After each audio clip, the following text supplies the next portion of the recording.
England in the Middle Ages. The sun is shining, the birds are singing, the children are playing in the village square. What a wonderful time to be alive! Hey, you're dying of dysentery. And also are being raided by Vikings. What an awful time to be alive! It's the year 900. Europe is a Viking's wet dream. Raids galore. Hey, you want to go raid Paris? Okay. That particular raid didn't go too well, but the King of the Franks said, "You guys are pretty tough and scary. How about we give you land in northern France, and in return, you protect us from other Vikings?" And it was agreed. The Vikings set up the Duchy of Normandy, and then they went full-on French, converting to Christianity, learning the language, and making babies with the locals. England also had its fair share of Viking problems. In the 800s, Danish Vikings had conquered most of the country, but the Anglo-Saxons eventually managed to kick them out, although they left behind a bunch of Viking settlers. Now this guy's king. He sucks. Replace him with his brother. And he was like, "Hey baby, how you doing?" and had a son, and then turned around and was like, "Hey baby, how you doing?" and had another son. And then he died and no one was sure which son to make king. This one, because he's older. Not if I have anything to do with it. That works for us too. Then he grew up and married the Duke of Normandy's daughter and had a bunch of kids. Remember this one. He's important. Then his advisors came to him and said, "Hey man, all those Viking settlers that are living here, they might band together and kill you. Well then why don't we kill them first?" And so it was. This pissed off the Danish king, who launched an invasion, and the Vikings conquered England once again. Then the Anglo-Saxons unconquered it, then the Vikings reconquered it. Now I know what you're thinking, but oversimplified, Columbus didn't discover America, the Vikings did. And you'd be partially right. In the 11th century, Leif Erikson was the first European to land in America.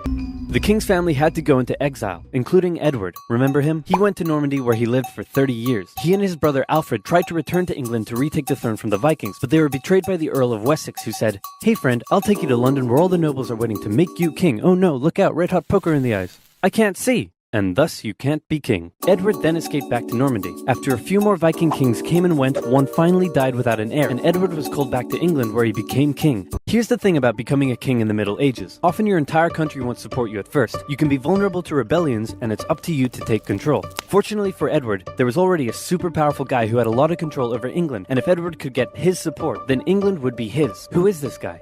Oh, piss, it's the guy who gave my brother the red-hot poker in the eyes. After an awkward moment where Edward exiled Godwin from the country, he eventually had to give in and let him keep his earldom, possibly after Godwin gave him a bunch of gold and said he was very, very sorry.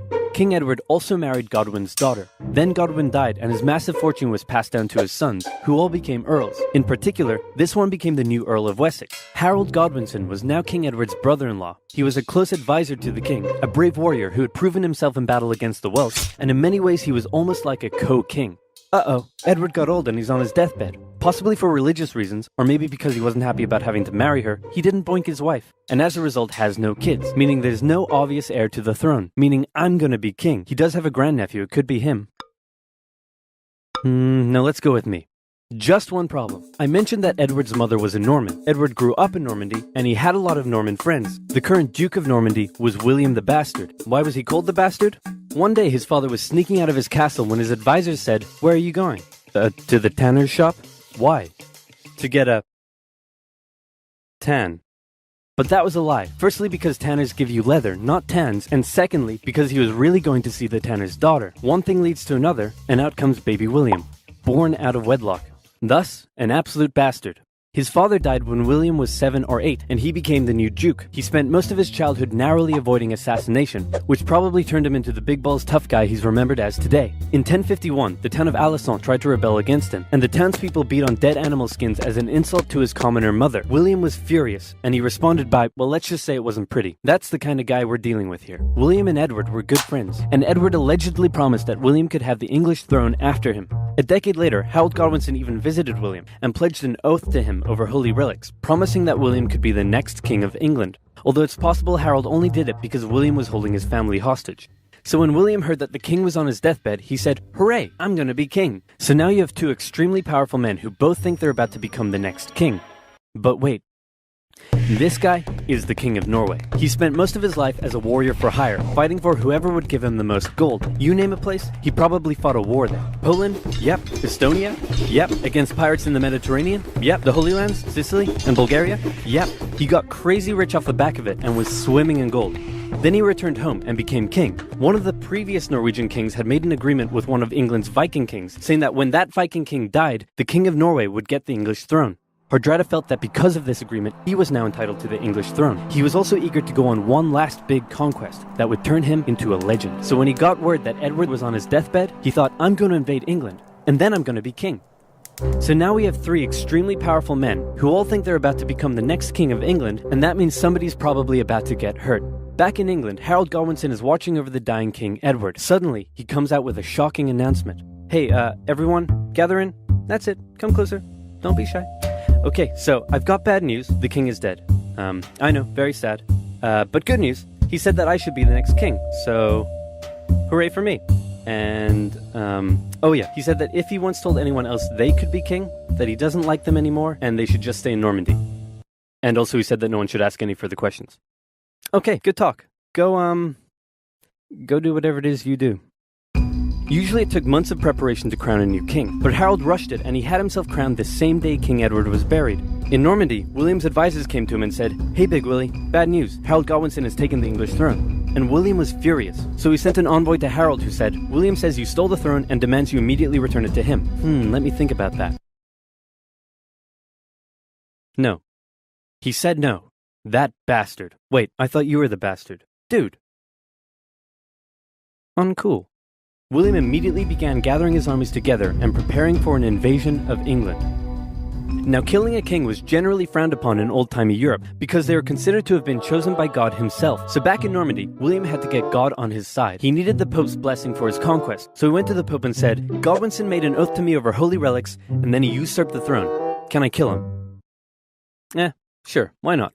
So the Pope gave William his blessing, meaning William now had God on his side. Everything was ready to go. Just one problem. The wind.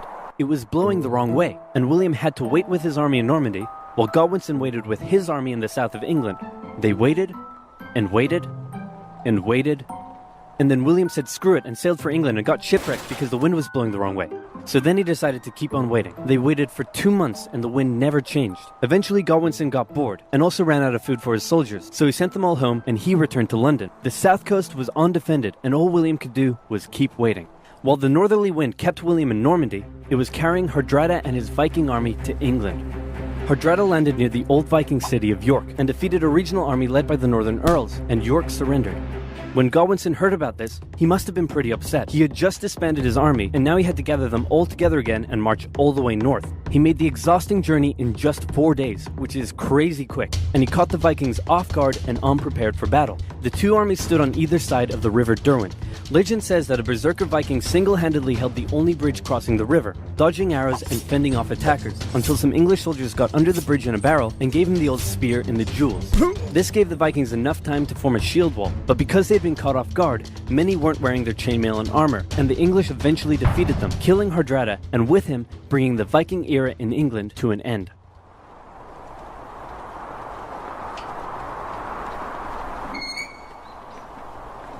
Finally! William's fleet of over 700 ships and 14,000 men set sail and landed on the English coast at Pevensey and set up camp near Hastings. And Harold was still all the way in York. His exhausted army had to march all the way south just days after their battle with the Vikings. Harold made it to London and considered just staying there and waiting for William to come to him. But William forced Harold's hand by burning down a bunch of villages. Harold's army set out and met William's on the 14th of October, 1066, and both sides prepared themselves for the Battle of Hastings. The English were on a hill, so they decided to stay there because it was a good defensive position. The Normans approached, and the two sides probably spent a while yelling at each other. William and the Normans had a few tactical advantages over the English. The first were the archers. The Normans sent volley after volley of arrows at the English, who formed a shield wall in defense. Then William sent his infantry up the hill. The English threw anything they had at them, and the Normans couldn't break through the shield wall. Then the Normans' next tactical advantage came into play.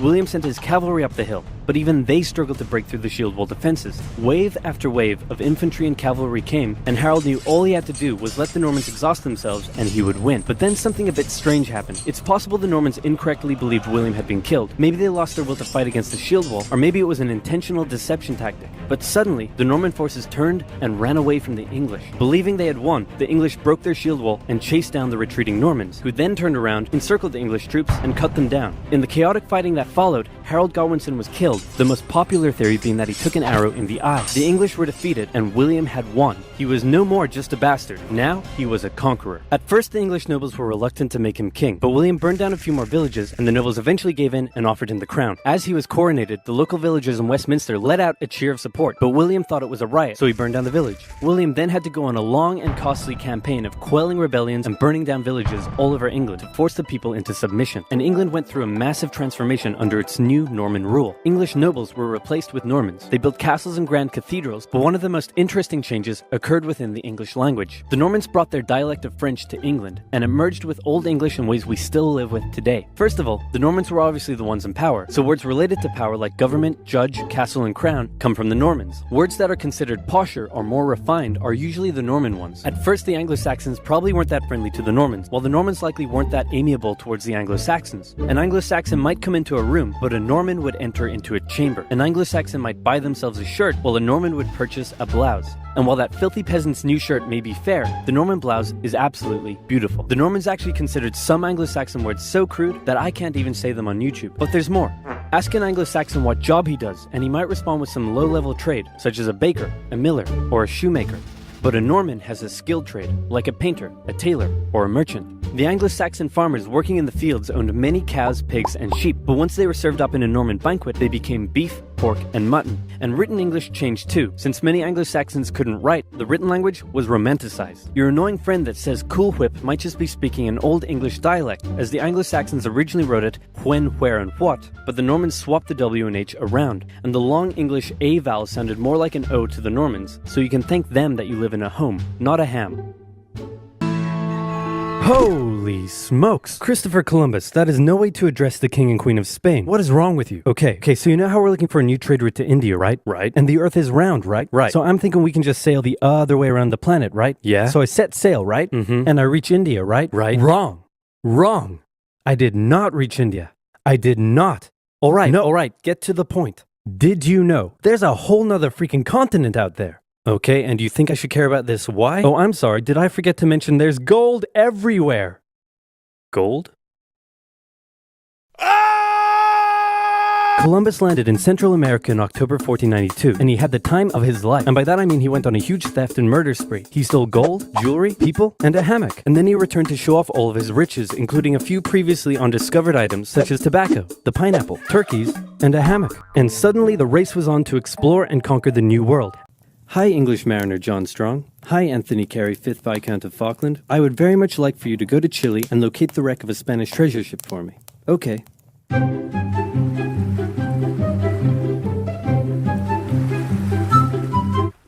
Hey, I found some islands. The English were probably not the first to discover the Falklands, but they were the first to write it down. They found it to be cold, wet, and miserable. Just like home. After a couple centuries of warring with the natives and each other, the European powers had claimed quite a lot of land, including this area, which both the English and the French claimed as theirs. One day the French said, I'm gonna build some forts along here, and the English were like, could you not? And the French said, sorry, but no, I could not. And they went ahead and built their forts, which pissed off the English, so they sent an up-and-coming British lieutenant colonel by the name of George Washington with a combined force of British troops and Native Americans. After a short battle, the French commander said, all right, we surrender. Okay, boys, pack it up, they're surrendering. Oh, sorry, was I not meant to split his head open with a tomahawk? Don't worry. It's not like this will start a 7-year-long major global conflict. And what happened next was a 7-year-long major global conflict, which Great Britain won. At the peace negotiations, Spain gave up Florida, while France gave up all of its territories in North America. So they established a colony in 1765, unaware that the French had also discovered the islands and done the same a year earlier. And for a while, the two were unaware of each other's existence, until presumably there was an awkward moment where they ran into each other. Then the Spanish showed up and told the French that a couple hundred years earlier the Pope drew a line on a map and said all of this belongs to Portugal and all of this belongs to Spain, and that the island was in Spain's territory and they would like the French to hand over their settlement. Now since the two were good friends and Spain was willing to pay in cash money, the French obliged. But since they were still a little bitter about the recent 7 Years' War thing, they made sure to warn the Spanish not to let those dirty English on the other side of the island take over. So Spain went over to the English and explained, Pope, line on map, Spain's island. And the English said, yeah right, this is our island. But the Spanish had more guns, so they kicked them off anyway. But then England threatened to go to war. So Spain went to their friends in France and said, hey, it looks like stuff is about to go down. You in on this? And the French Minister of War said, yeah, and we'll launch a full-scale invasion of England and party like it's 1066.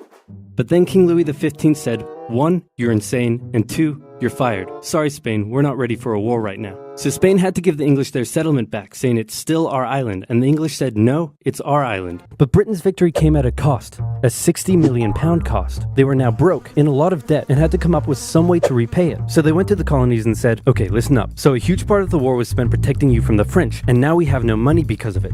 So I'm not sure what you're saying here. Okay, so we spent a lot of money protecting you from the French, right? Right. And now we're broke. That certainly is a pickle. Listen to me. We spent all of our money protecting you, and now we need money. Can you please pay us back some money? No.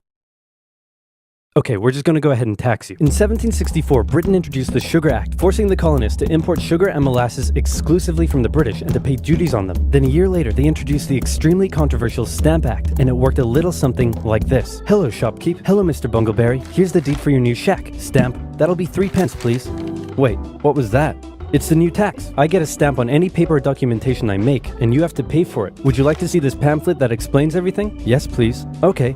Stamp. 2 pence, please. This is awful. You know what? Just give me a deck of cards so I can go gamble my pain away. Okay. No. Don't do it. Stamp. Obviously, the colonists were like, hey my dudes, this new tax legislation right here, this is BS. Until now they had enjoyed relative freedom to rule themselves, and now suddenly Britain was asserting its control. They were especially unhappy because they didn't have any representatives in the parliament that was levying taxes on them. So they protested. Orators gave fiery speeches. British goods were boycotted, and anyone loyal to the British found themselves increasingly harassed. The whole thing actually began to take quite a toll on British business, and after just a couple years, the British were forced to repeal the Stamp Act. But we still desperately need money. What should we do? We could try taxing the colonies. Great idea. Wait, didn't we literally just try that and it failed miserably? Man, look at me. I look fabulous. Have you ever seen such a handsome boy?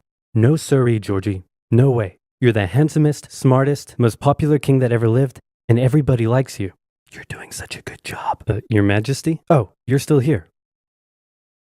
Get the hell out. So in 1766, the British made a declaration saying, we can do what we want because we're in charge and you can all go suck it. Then they levied a whole bunch of new taxes on the Americans via import duties. Glass? There's a tax for that. Lead? There's a tax for that. Paper? Tea? Oil? There's a tax for that. And once again, the Americans boycotted British goods, British business felt the pinch, and the British had to back down.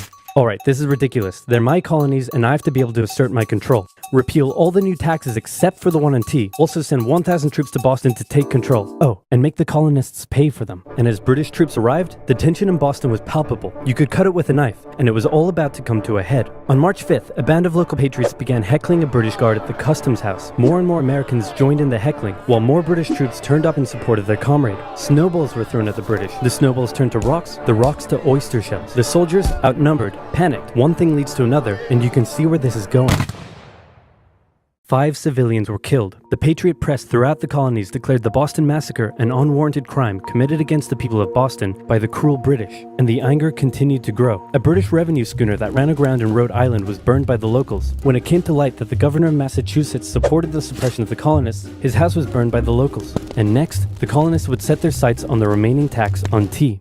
On December 16, 1773, a band of patriots known as the Sons of Liberty disguised themselves as Native Americans, marched down to Boston Harbor, boarded a British merchant ship loaded with tea, and in front of thousands of spectators, threw nearly 10,000 pounds worth of tea overboard. The British were disgusted, and they punished Massachusetts with a vengeance. They dissolved its General Assembly, revoked their charter, and sent 3,000 more troops to occupy the city, meaning Boston and Massachusetts were now essentially under the direct rule of Great Britain. And oh boy, were the people pissed. The other colonies saw what was happening and worried they might be next. So they called a brain trust to decide what to do. 56 delegates from 12 colonies gathered and met in Philadelphia at the First Continental Congress, and the roll call read like a who's who of America's finest thinkers. I'm talking lawyers extraordinaire Johnny A and Johnny J, experienced military commander George Washington, businessman and future alcoholic beverage Samuel Adams, fiery orator Patty H, guy who married a rich lady Big J Dickinson. And while they weren't present at the first Congress, soon names like James Madison, Benjamin Franklin, Thomas Jefferson, and much later Alexander Hamilton would all serve time in the Continental Congress. The question now, though, was what to do about the British. After much bitter debate and disagreement, they eventually agreed on an amazing solution. They would simply ask the British to stop. Can you stop? No. It didn't work. Okay, then tell the local militias to start arming and be ready at a minute's notice. And across the colonies, these Minutemen stood ready for the beginning of the American Revolutionary War. So the English had to leave their settlement to go focus on that, but they left behind a plaque that said this is totally still our island. Now having your colonies in open rebellion is one thing. Once they start arming themselves, that's when it really hits the fan. So British General Thomas Gage ordered 700 troops from Boston out into the rebel-controlled Massachusetts countryside to destroy stores of arms and ammunition held by the rebels in Concord. The British set out in the middle of the night. Patriots including Paul Revere rode ahead to warn that the British were coming, giving the rebels time to prepare. The two sides met in Lexington as the sun began to rise. They faced off against each other, and in the confusion, somebody shot first. The shot heard around the world marked the beginning of the American War of Independence. The rebels were outnumbered and had to fall back to Concord as the British split up to search for rebel supplies. However, more and more Patriot rebels kept showing up, and this time it was the British who were outnumbered as more fighting kicked off in Concord. The most professional army in the world was forced to flee back to Boston at the hands of local, poorly trained militiamen, and all along the British route back to Boston, Patriot rebels continued to gather and open fire on the retreating British. When the British reached Boston, the rebel militias surrounded them. Boston and the British were now under siege as small land and naval skirmishes continued around the city. And the British would suffer another embarrassing blow, this time in upstate New York. Colonel Benedict Arnold concocted a plan to take the British stronghold Fort Ticonderoga, which held a large amount of guns and ammunition. He set off towards the fort alone, hoping to recruit men along the way, when he came across the Green Mountain Boys, led by Ethan Allen, who as it turned out, had the exact same plan he did. So they decided to work together. But I'm in charge. No, I'm in charge. No, I'm in charge. No, I'm in charge. No, I'm in charge. No, I'm in charge. No, I'm in charge. This went on for some time, until the Green Mountain Boys threatened to go home, and Arnold had to concede. The group raided the fort at night while the Redcoats were asleep, and they caught them completely by surprise, taking the fort and all of its munitions with almost no resistance. Wow, great job, Ethan. Very impressive. By the way, what happened to that other guy we sent to take the fort? Who? Benedict Arnold. Never heard of him. Ouch. What the fuck? Nobody knew what was going on. The colonies were in open rebellion, and for now, they even seemed to be winning. So King George fired General Gage, replaced him with General William Howe, and ordered the rebellion to be put down immediately. Okay, the British are definitely going to retaliate for all of this, so we should probably put together a proper army. First, we need to pick a commander-in-chief, and I think we can all agree that that job should go to the man, the myth, the legend, George Washington. My friends, I am humbled and honored that you would consider me for such an important role. I did not expect for this. All right, you've been showing up in a military uniform every day for the last 10 months. We all know you wanted this, so cut the crap, George. Dude. Uncool. So Washington began his journey up to Boston to take command of the newly established Continental Army, just as the British made their first major attempt to break the siege. They made plans to take the high ground on Bunker Hill, but spies warned the Continentals of the British plans, so they fortified Bunker Hill and set up defensive positions on nearby Breed's Hill. The day of the battle came, and as the British advanced, a barrage of Continental gunfire was opened up on them. Twice they tried to climb the hill, twice they were pushed back. The battle lasted 3 hours until the Continentals finally ran out of ammunition and had to retreat, allowing the British to take the hill. While technically a British victory, they suffered nearly 1,000 casualties to the Continentals' 400. The colonists showed the British that this wasn't just a rebellion, it was war, and they were ready for it. But one thing they weren't sure about was why they were fighting. While some radicals were starting to throw around the I word, most hoped to eventually repair their relationship with Great Britain. So they sent a letter to King George saying, "Hey man, looks like things aren't going your way. Remove the taxes and let's be friends? I'm gonna kick your ass." Send that to the colonies. Your Majesty, your handwriting is terrible. Are you sure? Just do it. What does it say? He's gonna lick my... Gross. So for the remainder of the year, small engagements continued to occur around the colonies. The British burned down the towns of Falmouth, Massachusetts and Norfolk, Virginia as revenge for earlier anti-British incidents. These actions played right into the hands of Patriot propaganda. Overseas, the British were seen as brutes, and the French and Spanish would soon begin sending supplies to the rebel cause. During this time, there was also minor fighting going on between Patriot and Loyalist militias in the southern colonies. Benedict Arnold was still on a mission to win some personal glory for himself, so he headed up an attempt to invade Canada in a two-pronged attack. The Continentals managed to capture some British forts and the city of Montreal, but a harsh snowstorm with some smallpox on the side saw them defeated and pushed back at Quebec City, and they were forced to retreat all the way to Fort Ticonderoga. Speaking of which, remember all those guns and ammunition? Well, this guy's got a plan for what to do with them. He uses oxen to drag 120,000 pounds of artillery for 2 months through the harsh winter, 300 miles all the way to Washington and his Continental Army surrounding Boston. Boom.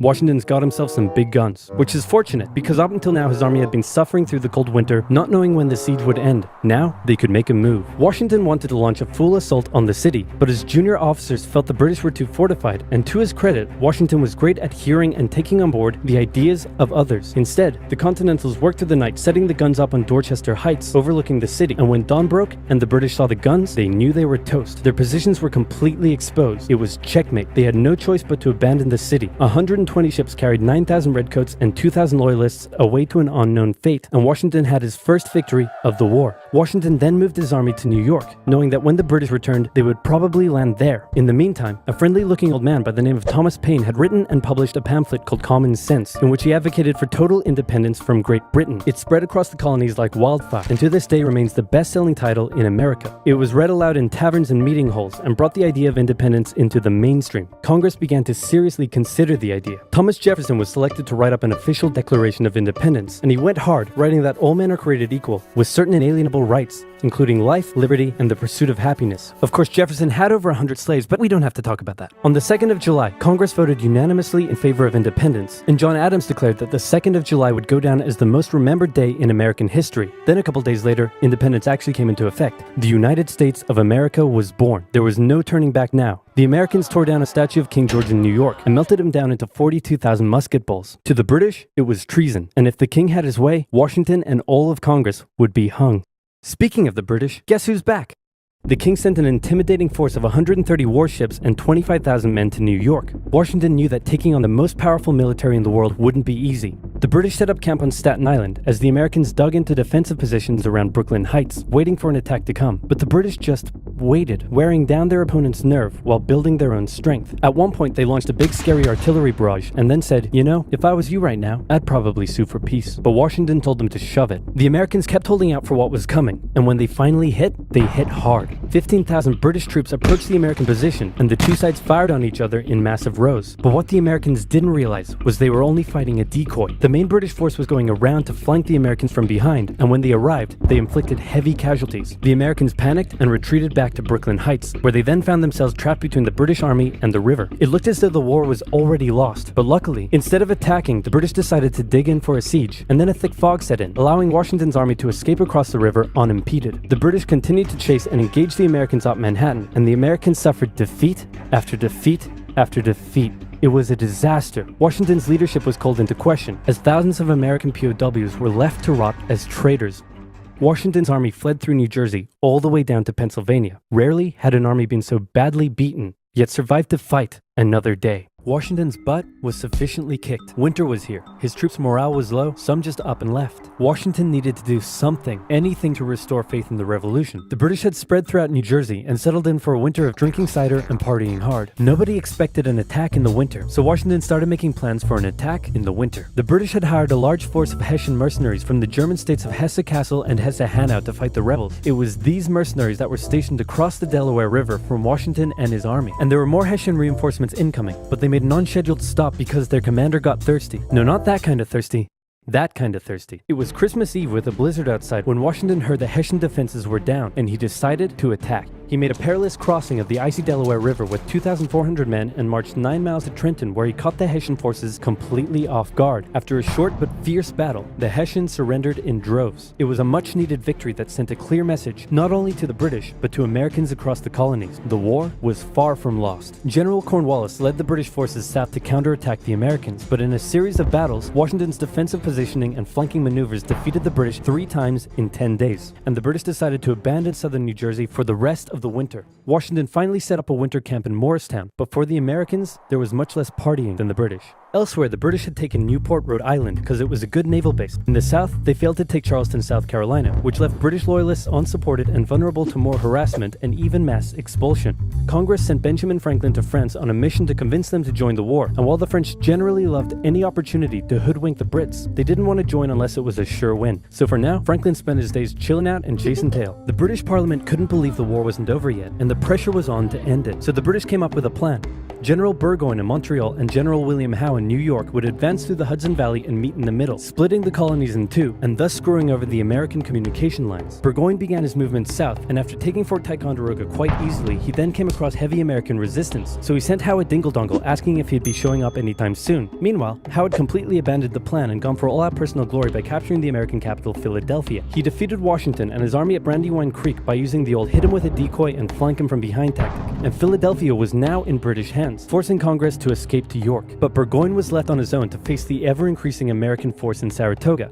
American General Horatio Gates teamed up with our old friend Benedict Arnold to deal one final blow to Burgoyne's army. Arnold wanted to take the fight to the British, but Gates wanted to wait for the British to come to them. After a heated debate, Gates, the senior officer, told Arnold to go to his room, but Arnold defied his orders, and at the Battle of Bemis Heights he charged at the British and obliterated them. Great job, Horatio. By the way, what happened to that other guy who was in Saratoga? Who? Benedict Arnold. Never heard of him.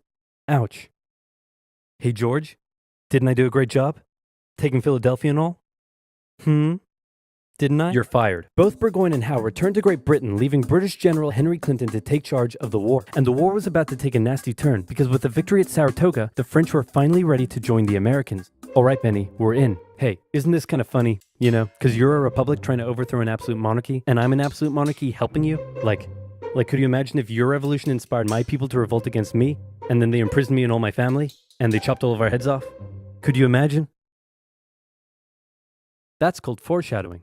For now in America, winter was here once again, which meant yet more disease, more starvation, and even a little mutiny. After losing Philadelphia, Washington's job was again on the line, but suddenly, a Prussian guy with a very fancy name, hired by Benjamin Franklin, showed up out of nowhere and said, "Hey, I'm here to give your men a European military training." And train them he did. They learned how to shoot accurately, how to march in formation, where to poop and where not to, and strict punishments were handed out to any who didn't comply. Washington's army came out of the winter in 1778 a new and improved force, ready to take Philadelphia back from the British. In the end, though, they didn't have to. With the French entry into the war, the British ordered General Clinton to evacuate Philadelphia and consolidate all of the British forces in New York. So Washington sent Benedict Arnold to reoccupy and secure the city as he pursued the British through New Jersey on land, eventually finding a good opportunity to attack at Monmouth Courthouse. The battle took place on a sweltering hot summer's day, and as many soldiers died from heat stroke as they did from battle. In the end, after some incompetence/borderline treason from Washington's second in command, it was a draw. And in this war, a draw is kind of a victory for the Americans.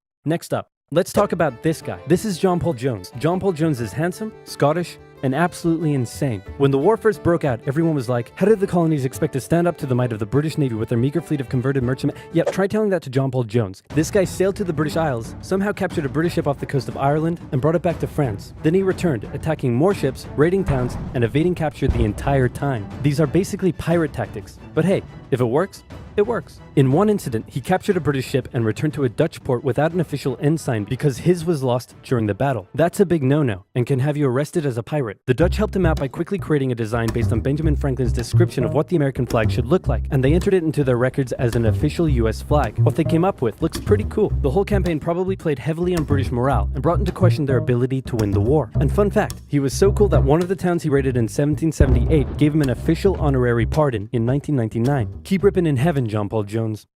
You're an angel now. What the Continental Navy was lacking in resources, though, the French entry into the war made up for. The French began with naval skirmishes in the English Channel, and they sent a large fleet to America, although it sustained a lot of damage in a storm off Rhode Island. The Americans were hoping for a bigger commitment from the French, so John Adams went to France to help Benjamin Franklin continue negotiations. Oh good, you're finally here. Check this out. Hey ladies, I'd like to fly you like a kite, cause you're electrifying. Isn't this great? Is this what you've been doing? Yeah, why? We were sent here on a diplomatic mission to secure military support from France, not to philander with the locals. Wait, no, ladies, come back. Worst wingman ever. But the Americans would get some more help. The Dutch provided aid, although they never formed an official alliance. More significantly though, the Spanish, who had already been providing aid, officially joined the war in June 1779. They would provide support in the Midwest and the Gulf Coast, campaigns that heavily impacted the Native American tribes in those areas. Both sides actually enlisted the help of Native American tribes throughout the war, sometimes even pitting those tribes against each other. In the summer of 1779, after a series of raids against the Americans by the Iroquois, Washington organized an expedition that burned down more than 40 villages, forcing the tribes to relocate to Canada for British protection. And another group that shouldn't go unmentioned were African Americans, both free and enslaved. They joined both sides of the war, hoping to gain their freedom. But afterwards, many were simply returned to slavery, particularly those who had fought for the Americans. Despite owning slaves himself, Jefferson had written a condemnation of slavery in the Declaration of Independence, but out of fear of offending the southern colonies, this was removed from the final draft. For the same reason, the American Army stopped enlisting African American men in 1775, a policy that Washington, a slave owner himself, supported, but they were forced to reverse the policy after the British promised freedom to any slaves who joined them. In general, you stood a better chance of gaining freedom if you fought for the British. However, even those that left with the British after the war suffered mistreatment and discrimination in their new lives outside of America. Our good friend Benedict Arnold is now in charge of Philadelphia, having a good time, partying down with, and even marrying a member of the Philadelphia elite. The same elite that had partied down with the British when they controlled the city. And suddenly, the people of Philadelphia, including the state governor, started accusing Arnold of having pro-British sentiments. To keep the people happy, Washington wrote a letter rebuking Arnold, calling his conduct imprudent and improper, and that was too many ouchies for Benedict Arnold to handle. He asked Washington to put him in charge of the fort at West Point. Then he contacted the British, offering to hand the plans of the fort over to them and join their side. Our good friend Benedict Arnold is our good friend no more. Luckily, the treasonous plans were discovered on a captured British officer, but Arnold managed to escape before he was arrested. As a British brigadier general, he would go on to lead raids against American cities, most notably his raid of Richmond, Virginia in 1781. His betrayal shook George Washington, who had once again set up camp at Morristown. His leadership somehow held the Continental Army together through the harshest winter of the war. We're entering 1780, and Parliament was hopping mad that the war still wasn't over. The British debt was soaring, and despite taking parts of Massachusetts in late 1779, the North was in a stalemate, so the British decided to make a major shift in strategy to the south, an economically rich area with a higher level of support for the British, or so the British thought. A year earlier, they had captured the underdefended city of Savannah, Georgia easily, and a joint American-French counter-siege failed. Now, they laid siege to Charleston, South Carolina. It fell within months, with thousands of American troops surrendering to the British, a costly defeat. The British quickly moved to take control, and they sent stereotypical Hollywood villain with a British accent Bannister the Butcher Tarleton into the backcountry, where he hunted down rebels and destroyed them with ruthless brutality. The British presence also inspired local loyalist militias in the backcountry to rise up against their persecutors. The British really seemed to be onto something with their new strategy, and the ball was very much in Washington's court. I'm gonna send my most loyal general, Nathaniel Greene, to the south to stop the British. Gonna have to overrule you there, George. We're sending hero of Saratoga and your biggest rival, Horatio Gates. Watch this, George. I'm gonna save the day again, everybody will love me, and I'm gonna get your job. Here I go. And he got into one battle with Cornwallis, got annihilated, and ran away. Alrighty, let's go with your guy. Nathaniel Greene knew the British outnumbered his own forces and wouldn't be defeated with conventional tactics, so he had to think outside the box. He split his army into two, said, "Hey big boy, look at me," and then they went running in two different directions. Cornwallis sent Tarleton after Morgan, and he caught up with him at Cowpens, where Morgan proceeded to kick Tarleton's butt. Then the two led Cornwallis on a wild chase through North Carolina, his bigger and better equipped army much heavier and slower than Greene's quick and mobile troops. Greene led Cornwallis further and further from his supply line, then crossed the Dan River into Virginia, picked up some reinforcements, and turned back to face the now exhausted British. At the Battle of Guilford Courthouse, the two sides engaged in vicious close combat. Cornwallis, fearing loss, fired his big guns into the chaotic fighting, cutting down many of his own men. Greene retreated, giving Cornwallis the victory, but Cornwallis lost a quarter of his men in the fighting, so it felt much more like a British defeat. At this point, both sides desperately needed something to happen soon to end the fighting. The British were running out of money, while the Americans were again facing mutinies as the men went without pay or even basic living needs. Fortunately, the French were now showing up in greater numbers and were ready to fight. After his encounter with Greene, Cornwallis decided the only way to win the South was to first prevent the Southern Continental Army from using Virginia as a supply base. So he abandoned the Carolinas, moving to Wilmington and on to Yorktown, a position the British believed would be easy to supply and support. On his march to Yorktown, he raided many farms, stealing horses and supplies from the locals, but also freeing thousands of slaves, many of whom joined him. The French saw Cornwallis's new position as an opportunity to land a decisive blow on the British. Washington wanted to attack Clinton in New York, but the French said it was a really dumb idea. And to be fair, it was. Instead, Washington sent out fake dispatches to make it look like they would attack Clinton, but secretly their combined force marched all the way down to Virginia. A large French fleet under the command of Comte de Grasse arrived and successfully cleared the British Navy out of the Chesapeake Bay. The combined land and naval forces then laid siege to Cornwallis's army in Yorktown. The American and French forces tightened in around the city, raining artillery down on Cornwallis, who desperately appealed to Clinton for aid, but Clinton was unusually chilled out about the whole thing. Cornwallis held out for nearly a month before he had no choice but to surrender. Over 7,000 British troops were captured, a crushing defeat, and with that, Parliament had reached the end of its rope. The war just wasn't worth it, and it needed to end now. The British still held New York, Charleston, and Savannah, but fighting between the two sides mostly ceased as peace negotiations opened up in Paris. The resulting treaty in 1783 saw Great Britain remove its troops from American soil, recognize U.S. independence, and cede territory up to the Mississippi River. In return, the Americans agreed to pay any debt still owed to Britain and gave fair treatment to any colonists who had remained loyal to the crown. The Spanish got Florida, while the French got an economic crisis that led to its own revolution a decade later. Governor Arthur Phillip, who landed in eastern Australia in 1788, presumably saw a dingo being eaten by a crocodile, being eaten by a death adder, being eaten by a koala, being eaten by Mel Gibson, and thought to himself, yes, good. Now I know what you're thinking.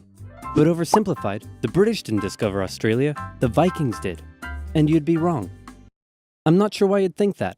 Washington retired to his home in Mount Vernon, wishing his men farewell by saying, "I most devoutly wish that your latter days may be as prosperous and happy as your former ones have been glorious and honorable." He hoped to live out the rest of his days in peace. But unfortunately for him, a number of people wanted him to be the first leader of the new country. And by a number of people, I mean literally everyone. The first election campaign in American history was basically a grassroots effort to convince Washington to accept the office. He was sworn in on April 30th, 1789, and he himself established many of the standards and limitations of what the American leaders should should be. First of all, there was debate on what he should be called. Is he a king? Is he our glorious leader? In the end, they went for a word that at the time was pretty modest. President, like the president of your local bowling club or office bake sale committee. He set up a cabinet of expert advisors knowing that no president could know everything, no matter how much of a stable genius they claimed to be. He proposed major legislation to Congress and gave an annual State of the Union address to keep his own power in check. He stated that the US should remain neutral in foreign conflicts, and in the end, he voluntarily gave up his power after just 2 terms. He could have made the presidency anything he wanted, but his careful and cautious actions helped set the precedent of an office that is powerful in its limitations, decisive through its diplomacy, and respected in its humility. And so the United States was born, and everything was perfect. It had no problems, not a single one. Certainly nothing that would,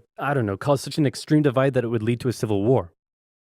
So the island was in Spanish hands, but then a French guy, no, not that one, turned on the Spanish, took over most of the country, and captured King Ferdinand VII. And in response, the Spanish colonies in South America started vying for independence. So Spain had a little bit on its hands and also had to leave the islands. And for a couple decades, the islands were left uninhabited except for the penguins, some fishermen, and the gauchos, which are basically like cowboys but cooler and Spanisher. A merchant from Hamburg living in the now independent United Provinces of the Rio de la Plata heard about the feral cattle roaming the Falklands and thought it would be a good way to make some money.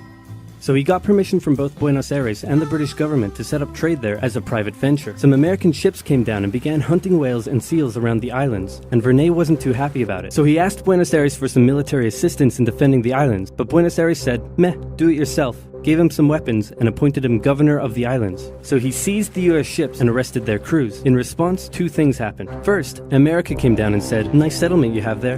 Would be a shame if someone destroyed it. And then they destroyed it. Second, Britain heard Verney had been appointed governor, meaning the United Provinces, actually now the Argentine Confederation, were officially claiming the islands as theirs. So Britain showed up and said, hey, didn't you see our plaque? And since they had more guns, they kicked them off the island. And the Falklands remained firmly in British hands for the next century. They officially became a crown colony in 1840. Port Stanley became the island's capital in 1845. The cattle hides from the island weren't worth much, so they imported sheep from Britain in 1851. Japan had isolated itself from the rest of the world for over 200 years until the Americans showed up and said, you're gonna trade with us and you're gonna like it. Then the Western powers imposed a bunch of unequal treaties, meaning Japan's economy was bust. Look at this baby. So gentle. So innocent. You'd think this child would grow up to become a good man. An honest man. Well, think again. Hitler was born Adolphus Hitler in 1889 in a small town in Austria-Hungary. His father, Alois Schicklgruber, was born out of wedlock, but eventually changed his name to that of his stepfather, becoming Alois Hitler. Alois was a mid-level Austrian customs officer, not really rolling in cash, but certainly rolling in women. He married a rich, older lady, but then immediately started having affairs, including one with a much younger house servant. A few years later, he left his sick wife to be with his mistress, but since the Catholic Church didn't allow divorce at the time, he couldn't marry her. So he waited for his old wife to die and had a child in the meantime. Then his wife died, so he married his mistress and had another child, but then his new wife got sick, so he employed his much younger cousin, Clara, to take care of her. Then when his new wife died, he immediately got Clara, his cousin, pregnant, and then married her. In that order, you rock star.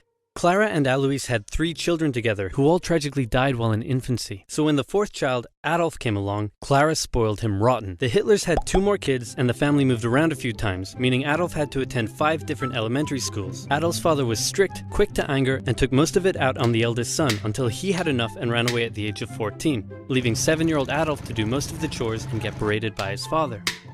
They also had no natural resources, so they decided to go get some. They went to war with China to gain a sphere of influence over Korea, and they took a bunch of China's stuff. But then the West said, hey, cut that out. And since Japan couldn't take on the West, they said, okay, I guess we'll just go home. Wait a minute, what are you doing? Taking advantage of a weakened China and setting up spheres of influence. But I was the one who weakened them. We know.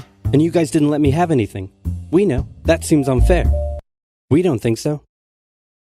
Okay, see ya. The result was a difficult relationship with his dad while he was super attached to his mother, who worried over him and his health excessively. Hitler did well in school at first. His grades were good and his teachers praised him. He was popular with the other kids and enjoyed gathering them together to play war games. He also loved reading and particularly liked stories about cowboys and Indians. As he grew older though, he started to get into trouble. He was caught smoking once, organized a raid on a local orchard, tormented his pro-Austria religion teacher with symbolic gestures, displaying his allegiance to the idea of united Germanic people under a greater German state in defiance of Habsburg Austria. You know, the usual. All of this enraged Adolf's father, who punished him severely. The area of Austria-Hungary that Hitler lived in was once part of the German Confederation, and many of the people who lived there considered themselves to be German. Adolf tended to just go against whatever his father said, and since his father was an Austrian public official, Hitler got big into German nationalism. This enraged Adolf's father, who punished him severely. Around this time, a family tragedy struck. His 6-year-old brother, whom he loved a lot, died of measles when Adolf was 10, and was buried in the cemetery just across from their home.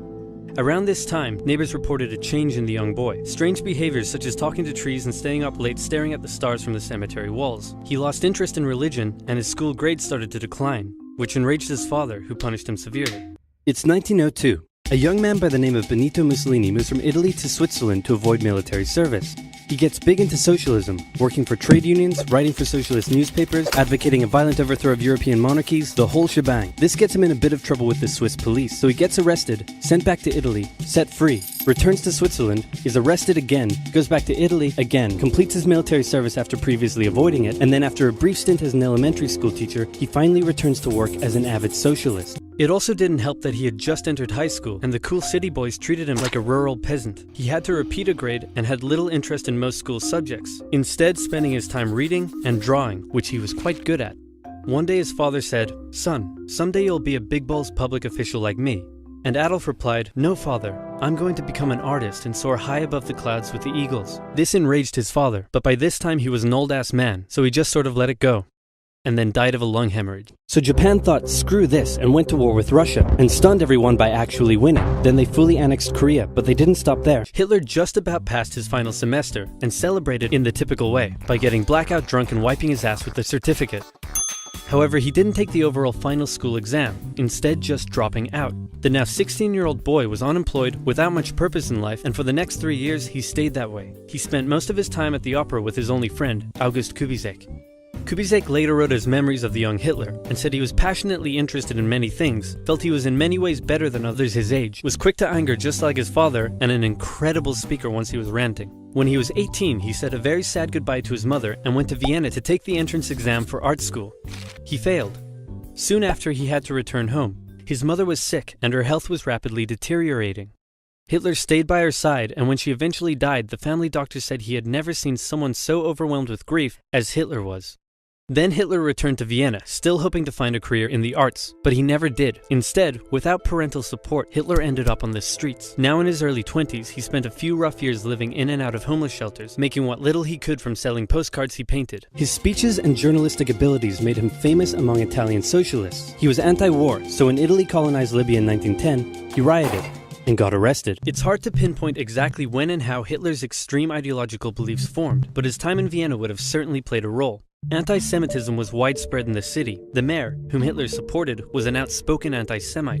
There were many right-wing anti-Semitic newsletters, which Hitler took a keen interest in. He bought into the conspiracy theories and became a firm believer in the idea that there are many races in constant struggle with one another, the purest of which were the German Aryan people, and the worst of which, he believed, were Jews.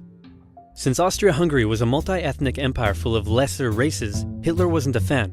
So when he was 24, he moved to Munich in Germany to avoid doing military service, and for one more year he was a drifter on the streets, until something huge happened.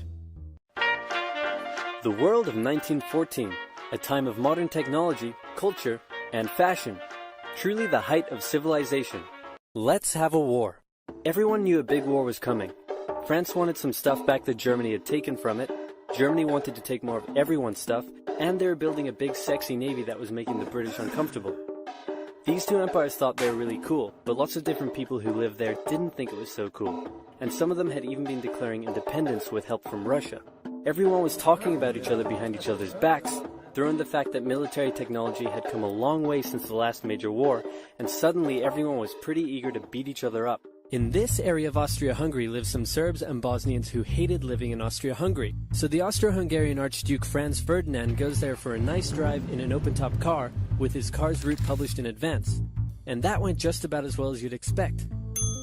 Some assassins were waiting for him along the way and threw bombs at his car, but they missed and blew up some officers behind him instead. So the Archduke goes into hiding, leaves Sarajevo, and the whole war never happens. Except no, the Archduke doesn't leave, but instead goes back out in the open-top car to visit the injured officers in hospital. The driver takes a wrong turn and by sheer coincidence gets stuck beside one of the failed assassins, who shoots him. Austria-Hungary is understandably pissed about all this, and they think the Serbian government had something to do with it, which they might have. So they go to their ally Germany and say, "Hey Germany, we're going to declare war on Serbia," and Germany is all for that. So Austria-Hungary send a big list of impossible demands to Serbia, and when Serbia refuses, they declare war.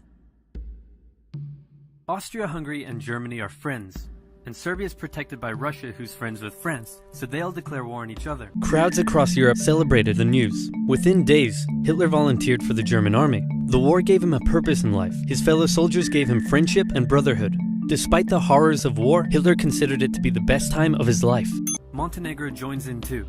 France and Britain also have a kind of alliance, so when France says, "Hey Britain, you got my back?" Britain is like, maybe? And then they decide to stay out of it, which is great for Germany because Germany has a plan. They know that Russia is so big and clumsy that it will take them a while to get ready for war. So with this guy in charge, Germany will send all its troops into France at lightning speed while Russia's getting ready, defeat France, then move all the troops to Russia and defeat Russia, and then we all speak German and eat Pfefferpottast every day. Just one problem.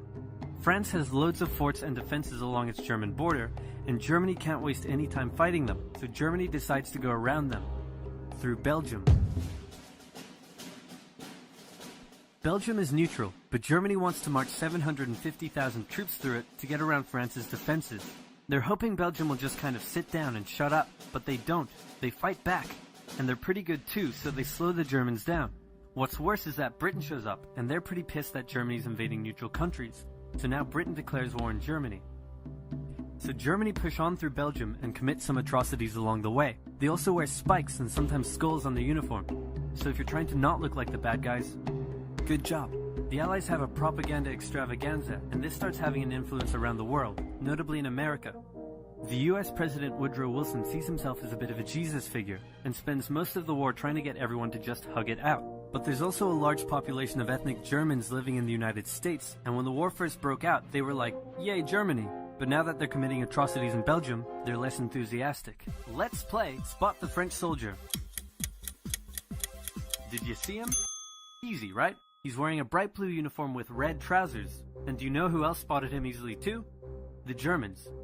So when the French were slowly marching in columns through the countryside, the Germans easily tore them to shreds with their giant guns. All the nations involved in this war went in with an old-school war mentality, and all of them had to update their uniforms and tactics a lot during the Great War. Because this war was going to be like nothing anyone had ever seen before. Russia's ready for war, and way earlier than expected. Hey Austria-Hungary, can you get on top of that? Oh yeah, sure, we've got this. Nope. So Germany has to send some troops back to the east to defend against the Russians. The chief of staff of the Austro-Hungarian army is this guy, and although he is handsome, he turns out not to be the best military strategist. Austria-Hungary constantly ignores Germany's advice, and then comes running back to Germany whenever they get in trouble. Austria-Hungary even gets its ass kicked by tiny Serbia, who repels all their invasion attempts at the start of the war. It's better news for Germany in the north though, where they almost completely wipe out the Russian Second Army.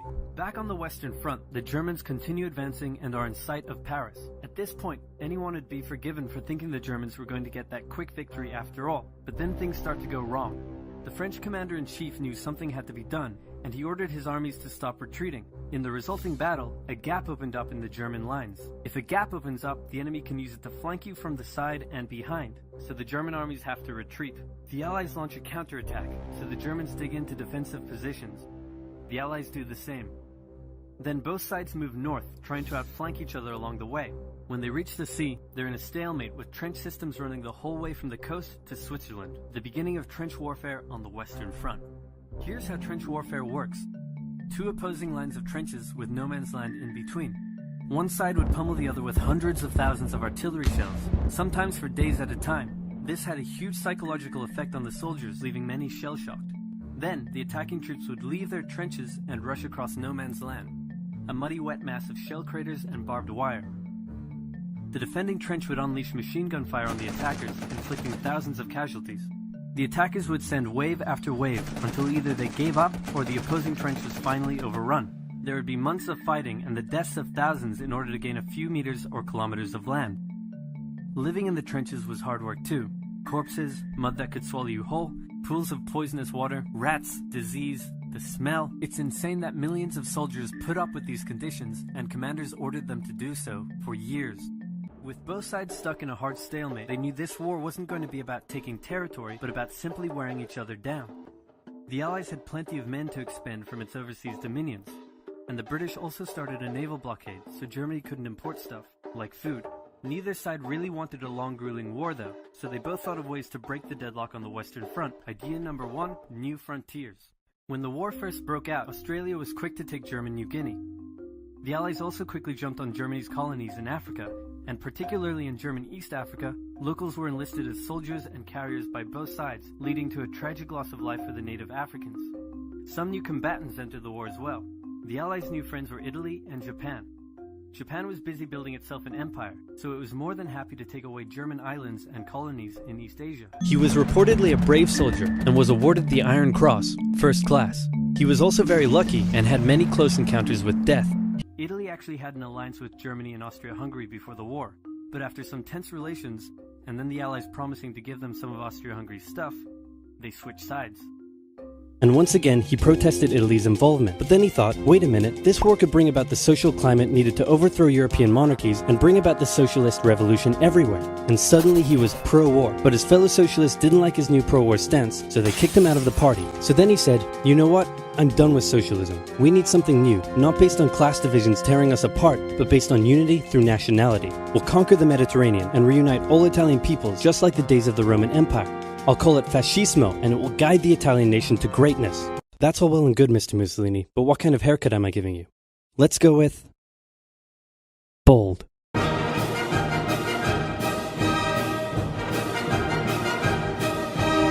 Italy opened up a front in the mountains here, but like everyone else, they were stuck in stalemate for most of the war. The Central Powers' new friend was a struggling empire in the Middle East. The Ottomans were divided on whether to actually join the war or not, since they had been exhausted by the recent Balkan Wars. Some of the politicians who did want to join went off on their own and fired some shells at Russia, and then came back and said, whoops, looks like we're at war now. The Ottoman entry into the war was of particular concern to the British, since the Middle East was full of oil, and Britain wanted all of that oil. First, the Ottomans tried to attack Russia in the Caucasus Mountains, but they weren't prepared for the cold, and many of them froze to death. Then they crossed miles of desert to take the Suez Canal from the British, but that failed too. Then the Allies tried to take the Dardanelles at Gallipoli in a long and hard trench warfare campaign, but that also failed. The Ottomans blamed their initial losses on the ethnic Armenians living within Ottoman territory, and the resulting Armenian genocide led to the deaths of 1.5 million people. Then the Germans sent spies into Afghanistan to try to convince the Arab tribes there to rise up in jihad against the British and attack India. But that plan failed, partly because the spies got bored, brewed their own alcohol, and got drunk, which is a bad thing to do in Afghanistan. All these new frontiers hadn't done much to change the war. Aware that the Allies had more men and supplies than them, the Germans knew they had to do something to break the stalemate. Before the war, there was a big conference that set out the rules of modern warfare. No chemical weapons, no killing civilians. Basically, don't be jerks. The Germans held a meeting and decided to be jerks. Zeppelin air raids commenced over British cities. They also started attacking the Allied trenches with chlorine gas, and they used submarines to sink civilian ships. One such civilian ship was the Lusitania, which had 159 Americans on board when it was sunk, further swaying US opinion against the Germans. Not to be completely unfair to the Germans, the Allies also engaged in chemical warfare soon after, and they had been hiding anti-submarine weapons on their civilian ships, which let the Germans justify their attacks. Meanwhile, Austria-Hungary still hadn't dealt with Serbia, so the Central Powers enlisted some help.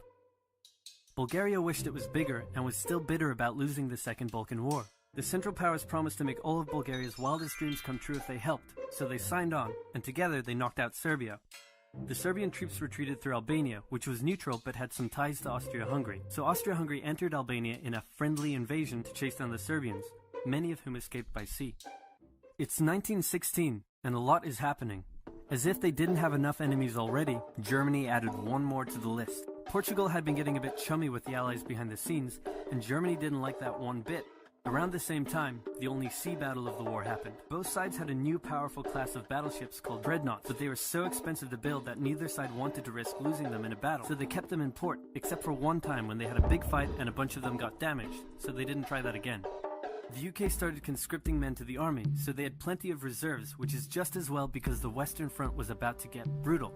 The longest and one of the bloodiest battles of the war started when the Germans launched an attack around the French city of Verdun. The French defended it desperately, leading to hundreds of thousands of casualties. Under pressure, the French called on its allies to do something to draw the Germans' attention away, so the British started their own long and brutal fight, the Battle of the Somme, with 60,000 British casualties on just the first day. It was also here that the British first used one crazy brand new piece of sci-fi technology. The Russians had been getting pushed back further and further into their own territory, but in response to the French call for help, they began a huge offensive, and did really well until they ran out of supplies and got stuck. Seeing how well the Russians had been doing, Romania decided now would be a great time to jump in and win the war, and then they got pounded. The Greeks were fighting amongst themselves about whether to join the war or not. The king liked the Central Powers, while the Prime Minister wanted to join the Allies. After a brief national schism, during which the country split into two, the king finally abdicated and the country reunited. With Allied help, they began a new offensive. In the Middle East, Russia was pushing into Ottoman territory from the north. The British had also made a landing in Mesopotamia to protect Persia's oil fields, and they had also sent a small army up the Tigris River to try to take Baghdad, but the army got sieged in the town of Kut along the way, and eventually surrendered. A new offensive was launched from the south with all-out desert warfare. The offensive was aided by one famous British officer, better known as Lawrence of Arabia, who helped lead the Arab tribes in a revolt that wreaked havoc on the Ottoman supply lines. His luck ran out in 1916, however, when an artillery shell injured his leg. He went back to Germany to recover and was outraged to find a general apathetic anti-war attitude among the exhausted and hungry German populace. By the time 1917 rolled around, everyone was exhausted. There were mutinies in the French army, the German populace was starving, and the war had drained all of Russia's supplies. There was no clear winner, and it was still anyone's war. The only question now was, who was going to break first? And the answer was Russia. Tired of not eating and mad that a crazy magic homeless guy was calling some of the shots, there was an uprising in Petrograd complete with riots and strikes. The riots turned into a full-scale revolution and a new government overthrew the Tsar. Soldier, I need you to bring me this man. Got it. Found him, sir. What? No, not Lenin. Lenin, the Russian communist. What? Why would I need a beetle? Lenin, the Russian communist. He was exiled to Switzerland. You know what? I'll do it myself.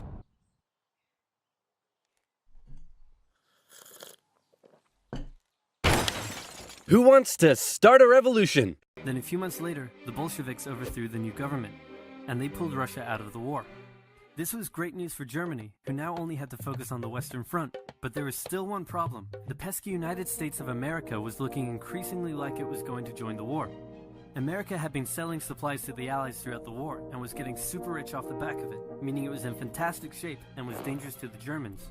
So Germany sent a telegram to Mexico saying, wouldn't it be crazy cool if you guys attacked America? But the British intercepted the message, showed it to the Americans, and that was the final straw.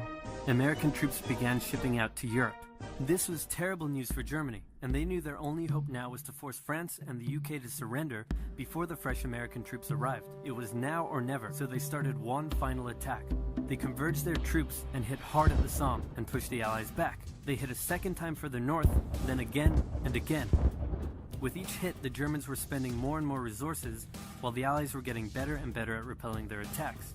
By the fifth punch, the Allies held the line and even pushed back. With American troops now arriving in larger numbers, the Allies launched a counterattack, and that was it. With the war turning against Germany, he returned to the front lines, but was temporarily blinded by a British gas attack in 1918. The Central Powers were being pushed back on all fronts.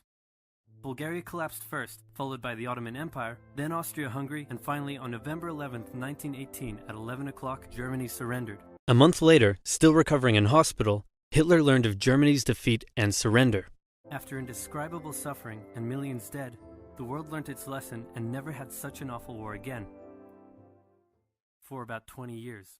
Italy had been on the winner's side in World War I, and they hoped they were going to get a lot out of it, but in the end, they only got a little, and they felt cheated. The terms of the peace treaty were tough on Germany. It had to pay a lot of money and lose a lot of soldiers. And a new rule was established that every Englishman withheld the right to walk into the center of Berlin, pick out any German they wanted, and spank the hell out of them. I made that last one up, but it helps you understand how all of this felt to Germans. These conditions weakened Germany and humiliated the German people. Europe's borders changed after the war too. New countries were formed out of Russia's lost territory, Austria-Hungary was dissolved, and there was one big new country splitting Germany into two. Hitler, seeing the country he loved humiliated like this, said that hatred grew in him for those responsible, by which he meant communists and Jews, who he believed had stabbed Germany in the back by spreading dissent and anti-war propaganda back home. Since Germany's military had to be reduced, Hitler could no longer remain a soldier after the war, but he kept working for the army as an informant. After the war, communists in Germany had attempted a revolution, and the government was worried about communism in general. So Hitler was tasked with infiltrating and reporting on any new political parties that could pose a communist threat. A new party called the German Workers' Party threw up a whole bunch of red flags, so Hitler went along to one of their meetings, but found that they weren't communist at all. They were extreme right and shared many of his extreme beliefs, so he left the army and signed up to join the party. His fantastic speaking abilities impressed the party's leadership and supporters, and he very quickly rose to the top. He decided the party needed a makeover, so he renamed it to the National Socialist German Workers' Party, or Nazi for short, and he gave it a new color scheme. On top of that, a bad economy and weak governments meant that the Italian people were a little unhappy. So when Mussolini came along and said that he could fix everything, his fascist movement gained a lot of support. In 1922, he went to the king and said, "Make me prime minister or I'll make me prime minister." And the king said, "You and what army?" "This army." Fair enough. Then he went about establishing a dictatorship with himself at its center. Europe had its first fascist dictator.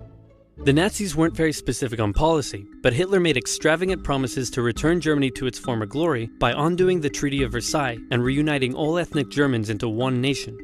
He also said that only pure Aryan people should be allowed to be citizens and that all Jews would lose their citizenship. These ideas were already common in extreme right politics, but what set the Nazis apart was Hitler himself, and they quickly became the leading party on the extreme right.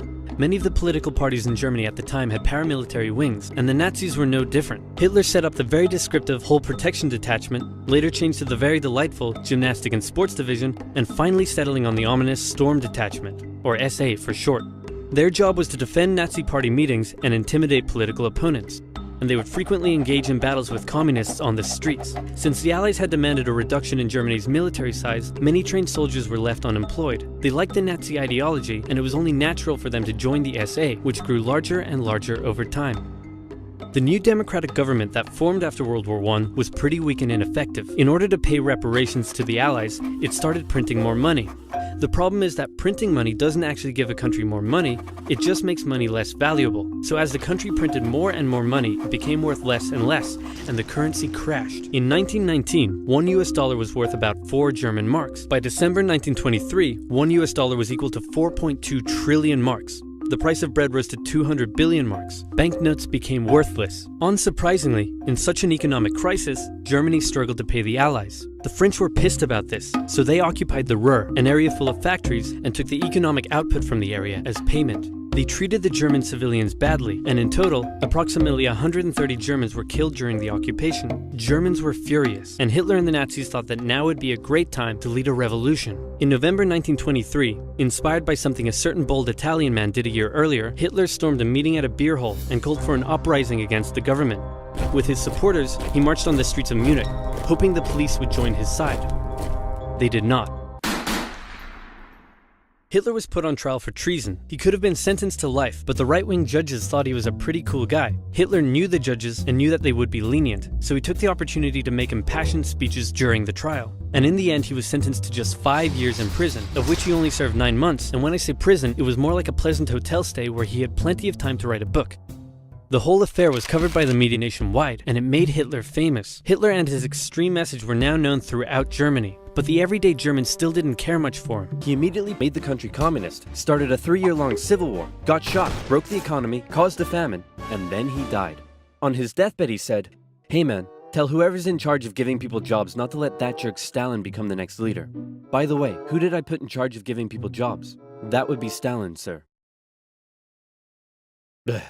Stalin was a rising force in the Communist Party. He still had some opponents, but conveniently, all of them were arrested or disappeared. So that was lucky. And so Stalin took over. He implemented his 5-year plans, which transformed the country from an agriculture-based economy to an industrial one. And like Lenin before him, he reigned with terror. Anyone who dared criticize or oppose him would either be killed or left to rot in the horrendous Soviet work camps. In the 1928 election, the Nazis only won about 2% of the vote. Many were still intimidated by all the violence and the shouting and how unpolitician-like he was. But a new economic crisis would change all of that.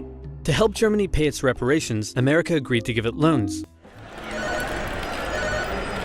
Buy! Man, this is great. The market will continue to grow forever. But what if it doesn't? Oh crap, I never thought of that. Sell!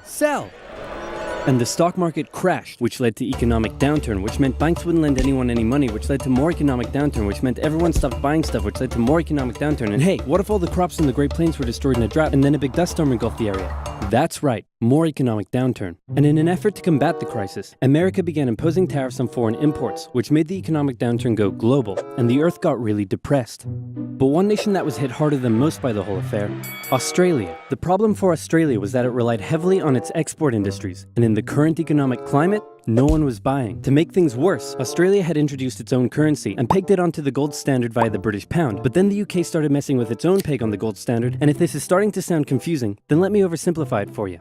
Hey UK, looks like my car's broken down. Want to give me a tow? No problem, friend, I got you.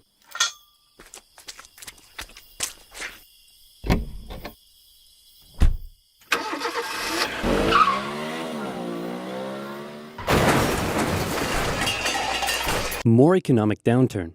The point I'm trying to make is things weren't good, and in particular, it was Australia's farmers that were suffering most. After the First World War, Australia had given returning veterans land for farming, but with the current economic crisis, the farmers just weren't making enough money, and many left to go find work in the cities. But for those who remained, things were about to get even worse. And America wanted its money back. The economic strain this put on an already struggling Germany was severe. Unemployment skyrocketed, poverty was widespread, and Germans were sick of it. It was clear that the newly formed democracy wasn't working. In the face of crisis, Germans began moving to the political extremes. If you were German and wanted change, your choices now were either the communists or the Nazis. Hitler claimed that he was the only one who could return Germany to its former glory. The Nazi Party used propaganda to make Hitler seem like a great and powerful man, and they gave the German people a scapegoat to blame for all their suffering. The promise of a single strong dictator was a breath of fresh air for Germans after years of failing democracy. Some bought into his extreme ideology. Some didn't agree with the racism, but were willing to vote for him anyway. Many didn't know much about politics at all, but just got caught up in the hype. Then in an incident that was maybe staged by the Japanese army, a bomb blew up a Japanese train in Manchuria, giving them an excuse to launch an invasion and take over. Election after election, the Nazis became more and more popular, until in 1932 they became the biggest party in the German parliament. Hitler came to truly believe that he was some sort of great, destined savior of Germany. He turned megalomaniac. He decided to run for president, and did surprisingly well, but still lost to the extremely popular World War I general, Paul von Hindenburg. Before we get into that, it's time for some cultural exchange. My national bird is the bald eagle. It's a strong patriotic symbol of America and a deeply valued and protected species. My national bird is the peafowl. It's a beautiful creature whose vivid colors represent India, so we list it as a protected species. My national bird is the emu, and it's a pest. Also bloody delicious. Emus, 6 feet tall, 90 to 120 pounds, and able to run at speeds up to 40 miles per hour, usually return to the coast after their breeding season. But suddenly they found Western Australia full of lush, wet farmland.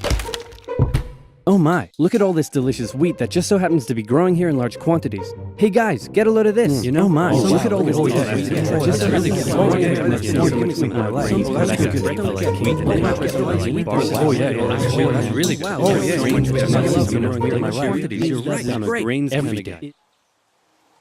Hey, who left this big hole in the fence? Guys, get a load of this. Oh wow. What I am.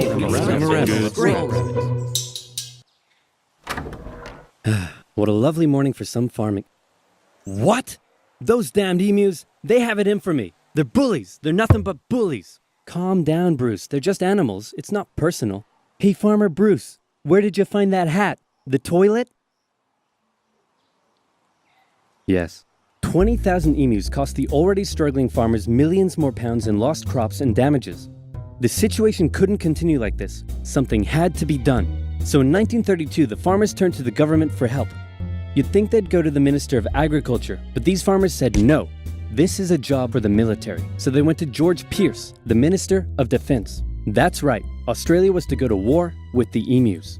But not everyone was happy with the idea. This is barbaric. We can't go slaughtering thousands of our own national bird.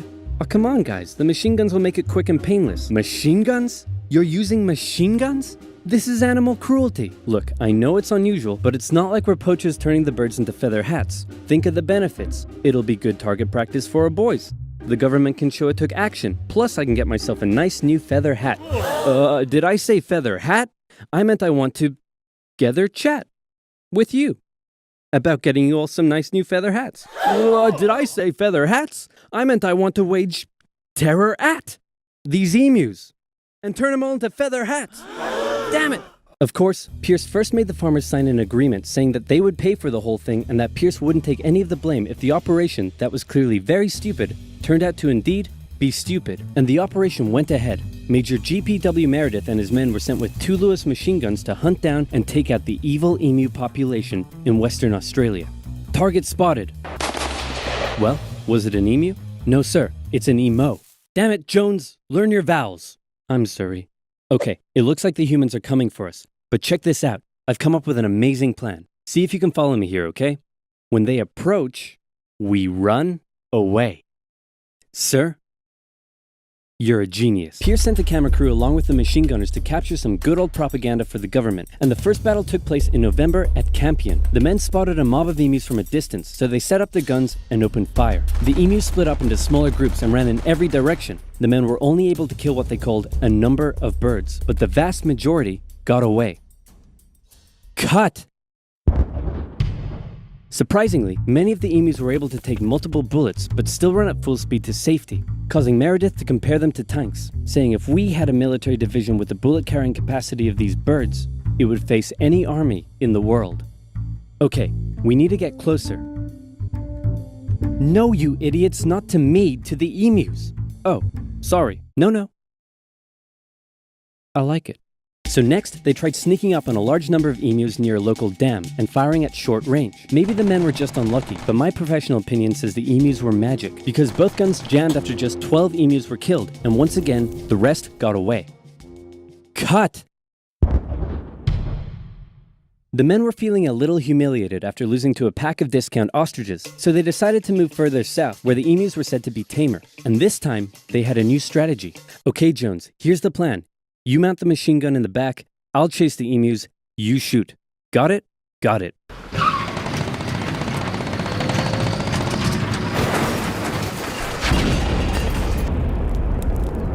I'm gonna shove that camera up your... The operation was a fiasco, and the press had a field day. In Parliament, Pearce was lambasted, and an opposition party member suggested that medals should be handed out to the emus, who had won every round so far. Pearce, feeling quite humiliated, called the operation off, but 4 days later the farmers approached again and said, "Hey man, the emus are still eating all our crops. Can you send the army back out here?" And Pearce was like, "Yeah, okay."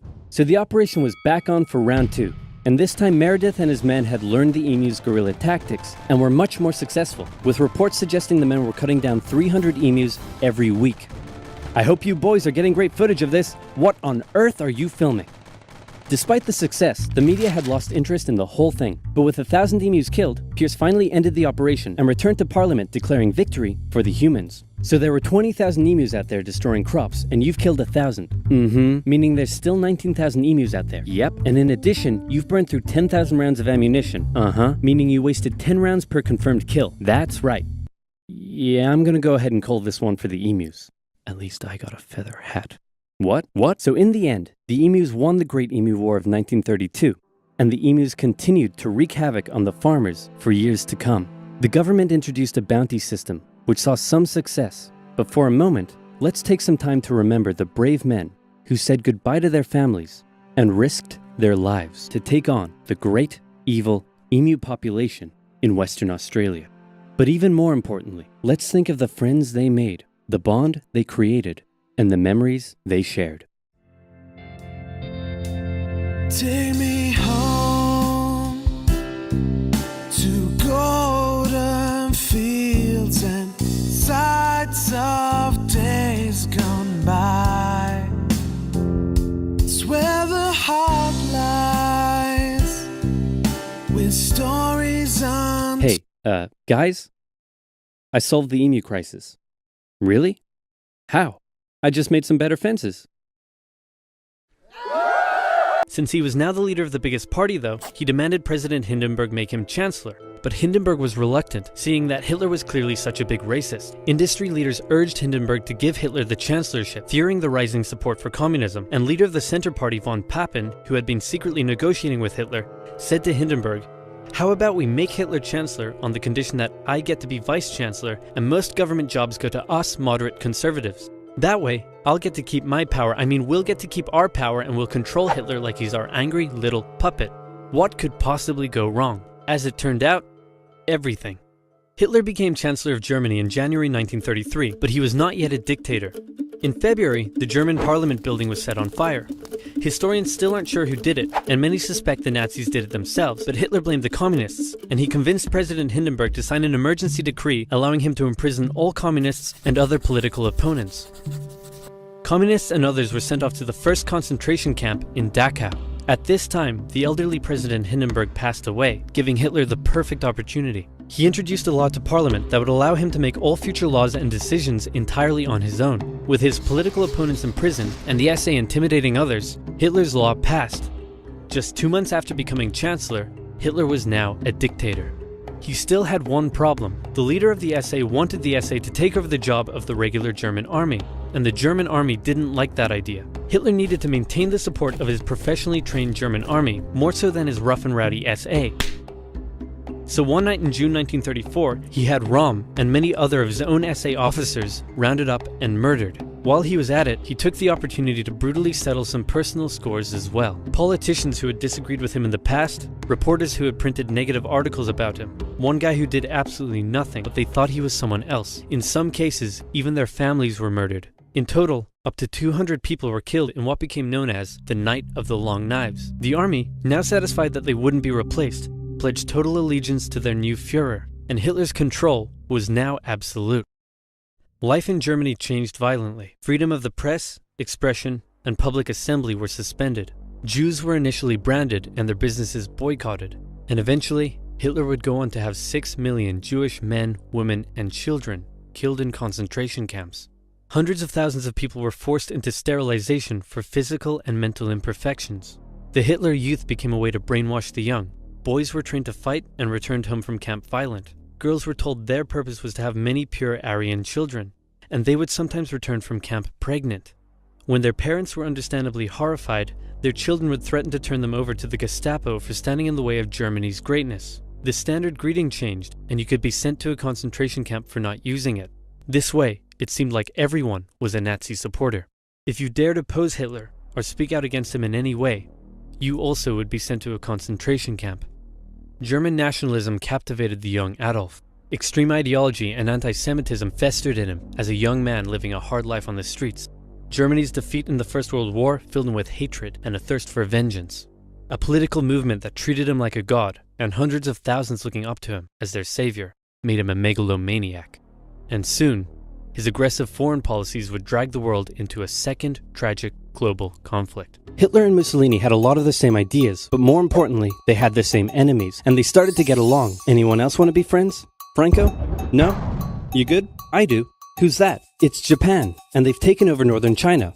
So here's the situation. Nazi Germany, Fascist Italy, and Japan all believe they're racially superior, all feel hostility towards the Allies, and all want to militarize and take over more stuff. And so they did. Let's start with Germany. Hitler hated the Treaty of Versailles, and now he was ready to begin undoing it. In complete violation of the treaty, the first Luftwaffe squadrons were set up, conscription was introduced, and he pimped up his army. The Allies did nothing. Then Hitler sent his army back into the demilitarized Rhineland, giving orders to immediately retreat if the Allies showed up. The Allies did nothing. With his military re-strengthened, he could now move on to step 2.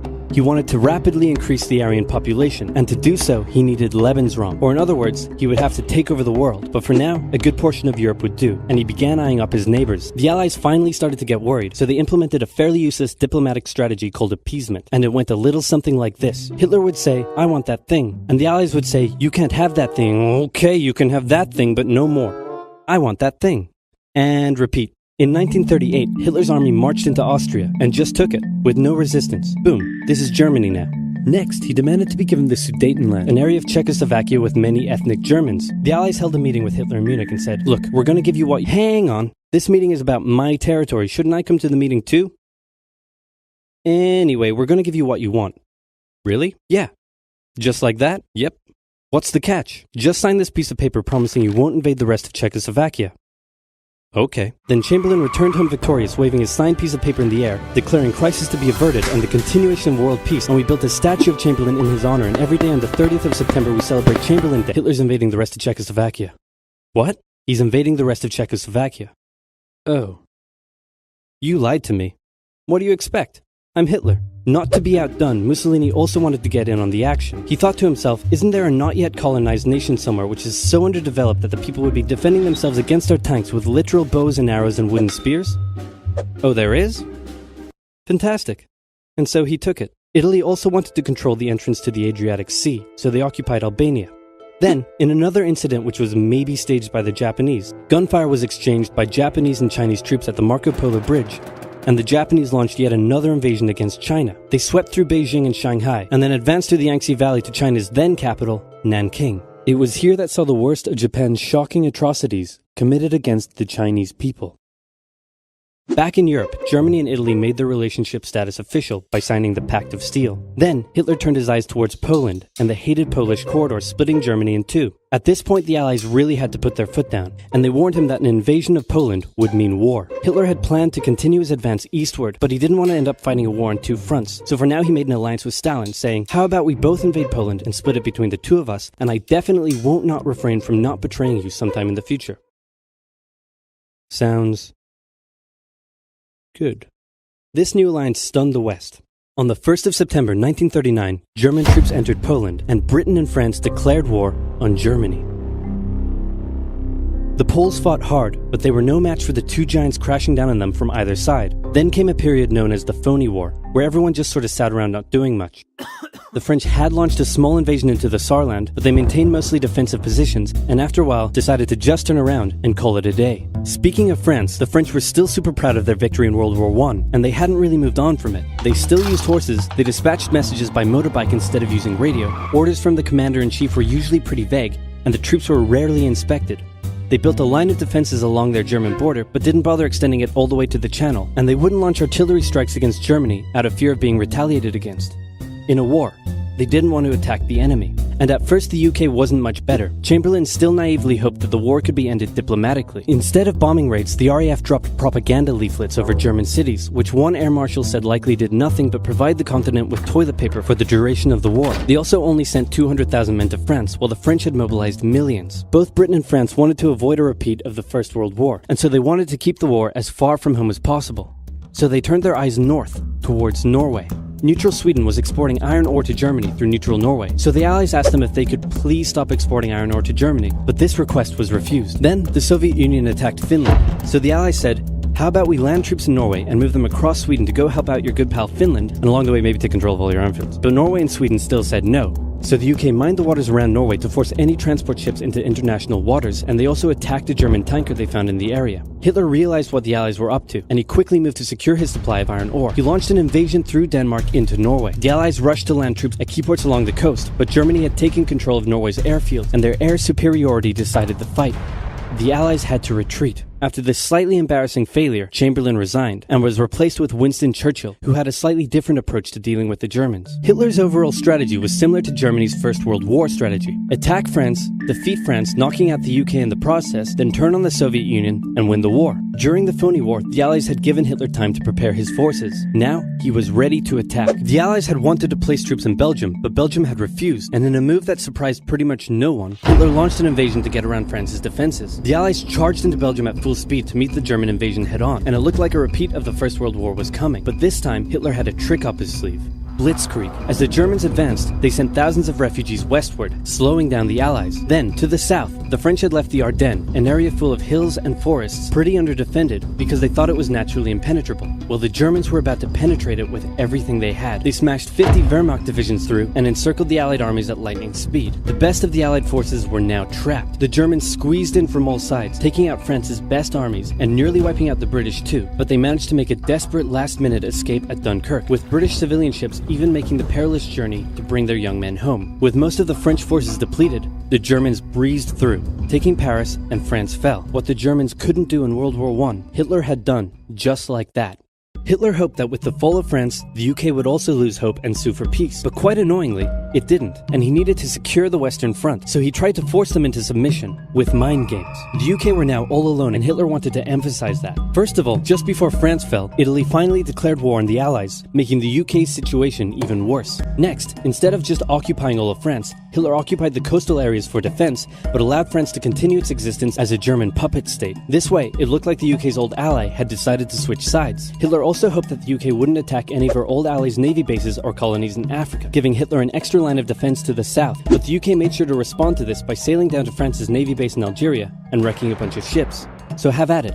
Hitler then began laying down plans for an invasion of Great Britain. Before German troops could land on British soil, he would first need air and naval superiority across the Channel. Waves of German bombers came, while the completely outnumbered RAF worked bravely around the clock in an attempt to quell the German attacks. At first, the Luftwaffe targeted British ports and coastal facilities. Then it attacked RAF bases, crippling the RAF's ability to defend the nation. And it looked like Hitler's Great British invasion was coming. But then, Churchill ordered a small, pretty insignificant bombing raid over Berlin. It didn't do much damage, but Hitler was furious, and he immediately ordered the Luftwaffe to refocus its attacks on civilian targets in London. Children were sent off to the countryside away from their parents to avoid danger, and frequent trips to air raid shelters became a daily occurrence. But British morale held firm. Smiling, knitting, lounging casually, these people have balls of steel. This refocusing on London also gave the RAF breathing space to reorganize, so Hitler kind of shot himself in the foot there. Just the foot for now. Finally, the Luftwaffe sent one massive all-out attack on London, and the RAF successfully repelled it, destroying many of the German aircraft and placing air superiority firmly in British hands. Hitler's invasion had to be postponed, but the bombing of British cities continued for some time. So what else is happening? Well, when I said Britain was all alone, that wasn't entirely true. Many Commonwealth nations and other Allied colonies had joined the war in Britain's support. They would play a key role throughout the war, particularly in the African and Italian campaigns. On the Axis side, Germany, Italy, and Japan signed the defensive tripartite pact, bringing their military alliance even closer together. The Soviet Union's war against Finland should have been an easy victory, but it became a humiliating struggle, and their military ineptitude was put on full display.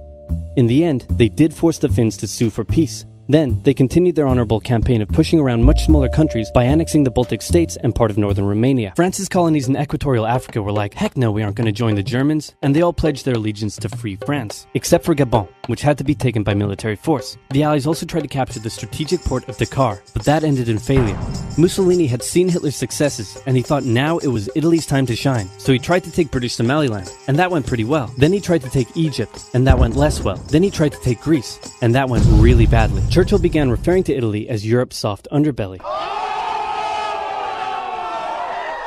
He began favoring a military campaign from the south and started sending British troops to Greece. All of this had Hitler pretty concerned, and he moved to protect his southern flank. He had been getting friendly with Hungary and twisted their arm into signing the Tripartite Pact and joining the Axis powers. Romania was also eager to join for protection against the Soviet Union. The Tripartite Pact was designed to prevent any other countries from deciding to join the Allies, specifically Britain's old ally, the pesky United States of America. When war first broke out, American public opinion was strongly against joining in. In 1940, there was an election. The Republican candidate said, "I will not send any young Americans to die in Europe," and sitting President Franklin D. Roosevelt said, "I will also not send any young Americans to die in Europe. Unless I have to, then I might." And Roosevelt won. Churchill asked him to join the war, but Roosevelt said, "No can do, Winston, but you know what? Here, have some weapons." America began supplying the Allies with food and munitions, but there was one problem. German U-boats were sinking thousands of Allied supply ships in the Atlantic, including American ones. If the Germans could sever Britain's supply line, the UK would starve. Throughout the war, the Allies had to come up with better technology to fight the U-boats. Improved radar, aircraft with longer range, better weaponry and convoy tactics. At one point, a man even called a meeting and said, "Pykrete, you take some wood, you take some ice, you put them together, you get pykrete." And then he pulled out a gun and shot some wood and it shattered. And then he shot some pykrete and the bullet ricocheted off it and hit someone else in the conference room. Then they tried to make a pykrete aircraft carrier, but that idea was scrapped because that's a really dumb idea. In the end, Alan Turing and his team of codebreakers cracked Germany's Enigma code, and the U-boats gradually became less and less of a threat. Back in Africa, Britain decided to push Italy out of Egypt. Hey, that was pretty easy, so they kept going. Hitler realized he was going to have to finally step in and do something. He went to Bulgaria and Yugoslavia and said, "Hey, I'm going to move troops through you to get to Greece, so either join us or, be invaded. Bulgaria opted to join them. Yugoslavia opted to be invaded. Then Greece finally fell to the joint German-Italian invasion. The British had moved troops from North Africa to fight in Greece, which helped Rommel and his tank divisions push the British back to Egypt, and they could have kept going, but a small, mostly Australian force held out under siege for 8 months in Tobruk, denying the Germans a strategic port city and disrupting their supply line. Despite having some success in the Middle East, the British didn't seem like any real threat for now. Hey, Soviet Union, look out! With 3 million troops, Hitler launched the largest ground invasion in history, and Stalin was far from ready. Both Churchill and Roosevelt had warned him of an impending attack, but he dug his head in the sand and the Soviets didn't stand a chance. Germany made staggering progress, with huge encircling movements capturing mind-boggling numbers of Russian troops. 250,000 at Bialystok, Minsk, 300,000 at Smolensk, nearly 700,000 at Kiev, and again at Vyazma and Bryansk. Leningrad was put under a siege that would last an insufferable 4 years. The invasion of Russia had been Hitler's main ideological goal from the beginning, and his hatred for the ethnic peoples there was now unleashed in all its fury. The Eastern Front of the Second World War was brutal for all that endured it. The Germans were now inside of Moscow, and that's it. It's all over. But then it happened. It got cold. Stupid cold. Hitler had hoped the Soviets would give up before winter, but they kept fighting. His commanders came to him and said, "Can we please dig in for the winter and wait until spring?" "No, keep going." "But oil is literally freezing inside our vehicles." "That's fine, keep going." "We're having to leave the corpses of our frozen horses by the side of the road so we can still find our way in the snowdrift." "Perfectly normal, keep going." Hitler hadn't given his millions of men winter clothing and supplies because he thought he really should have won by now. Then, Stalin called in troops from the Siberian front, specially trained to fight in the extreme cold, and the Germans were no match. They were now being pushed back. They had no choice but to dig in and wait for winter to end.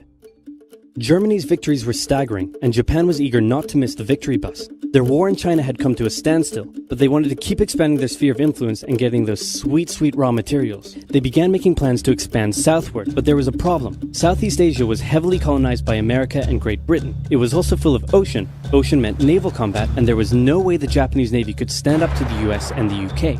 So they thought, wouldn't it be nice if we could destroy their navies before we begin our conquest? And so it was. On December 7, 1941, the Japanese launched a surprise air raid on the US Pacific Fleet at Pearl Harbor and inflicted a huge amount of damage. They also attacked British colonies in Southeast Asia. Roosevelt had no choice but to declare war on Japan, and so did Churchill. Hitler then declared war on America, even though he totally didn't have to. The attack on Pearl Harbor seemed like a big Japanese victory, but they didn't attack any of the naval repair yards, fuel storage tanks, or the submarine base, meaning the Pacific Fleet would be up and running again pretty soon. In the meantime, though, the Japanese were able to begin their conquest. They took Guam, the Gilbert Islands, Wake Island, Hong Kong, and the Philippines. They forced Thailand to join them so they could march their troops through to Malaya. They swept through Singapore, North Borneo, the East Indies, New Guinea, the Solomons, and they were now threatening northern Australia and the borders of India. Japan's victory had been as staggering as the Germans, and it reinforced the Japanese idea that this was a divine war which they were destined to win. But their victories had been based on speed, not power, and power would eventually catch up with them. For now, though, in all occupied nations, the people suffered. Persecution, forced labor, harsh punishments for any who spoke out against their occupiers. In Europe, the Nazis were rounding up ethnic minorities and other unwanted groups and individuals. In particular, millions of Jewish people would suffer through the terrible events of the Holocaust. Brave resistance movements rose up in defiance of their invaders, while the people held out for hope. And hope was coming. Winter was over, and Hitler could continue his push eastward. But this time, he switched up his strategy. He wanted to focus on the south. His plan was to cut off the Russian armies in the Caucasus, an area full of oil, and then invade the Caucasus and take all the oil. His forces moved across the north with ease, and Hitler got cocky. He rerouted the 4th Panzer Army south early, leaving the 6th Army to complete the encircling movement alone. To do so, the 6th Army had to reach and take the key Soviet city of Stalingrad. The Russians defended it fiercely, and Stalingrad saw some of the harshest fighting of the entire war. The Soviets held up the German advance for 5 months as they battled in the war-torn city, which bought them valuable time. When the Germans had first launched their invasion a year earlier, the Soviets had moved their factories to the east. Those factories had been building a butt-ton of tanks and aircraft and getting the Soviet army up to scratch. Now, it was ready. Stalin gathered his new and improved forces around the city, and in an attack that resembled Hitler's own encirclement tactics, they began surrounding the 6th Army.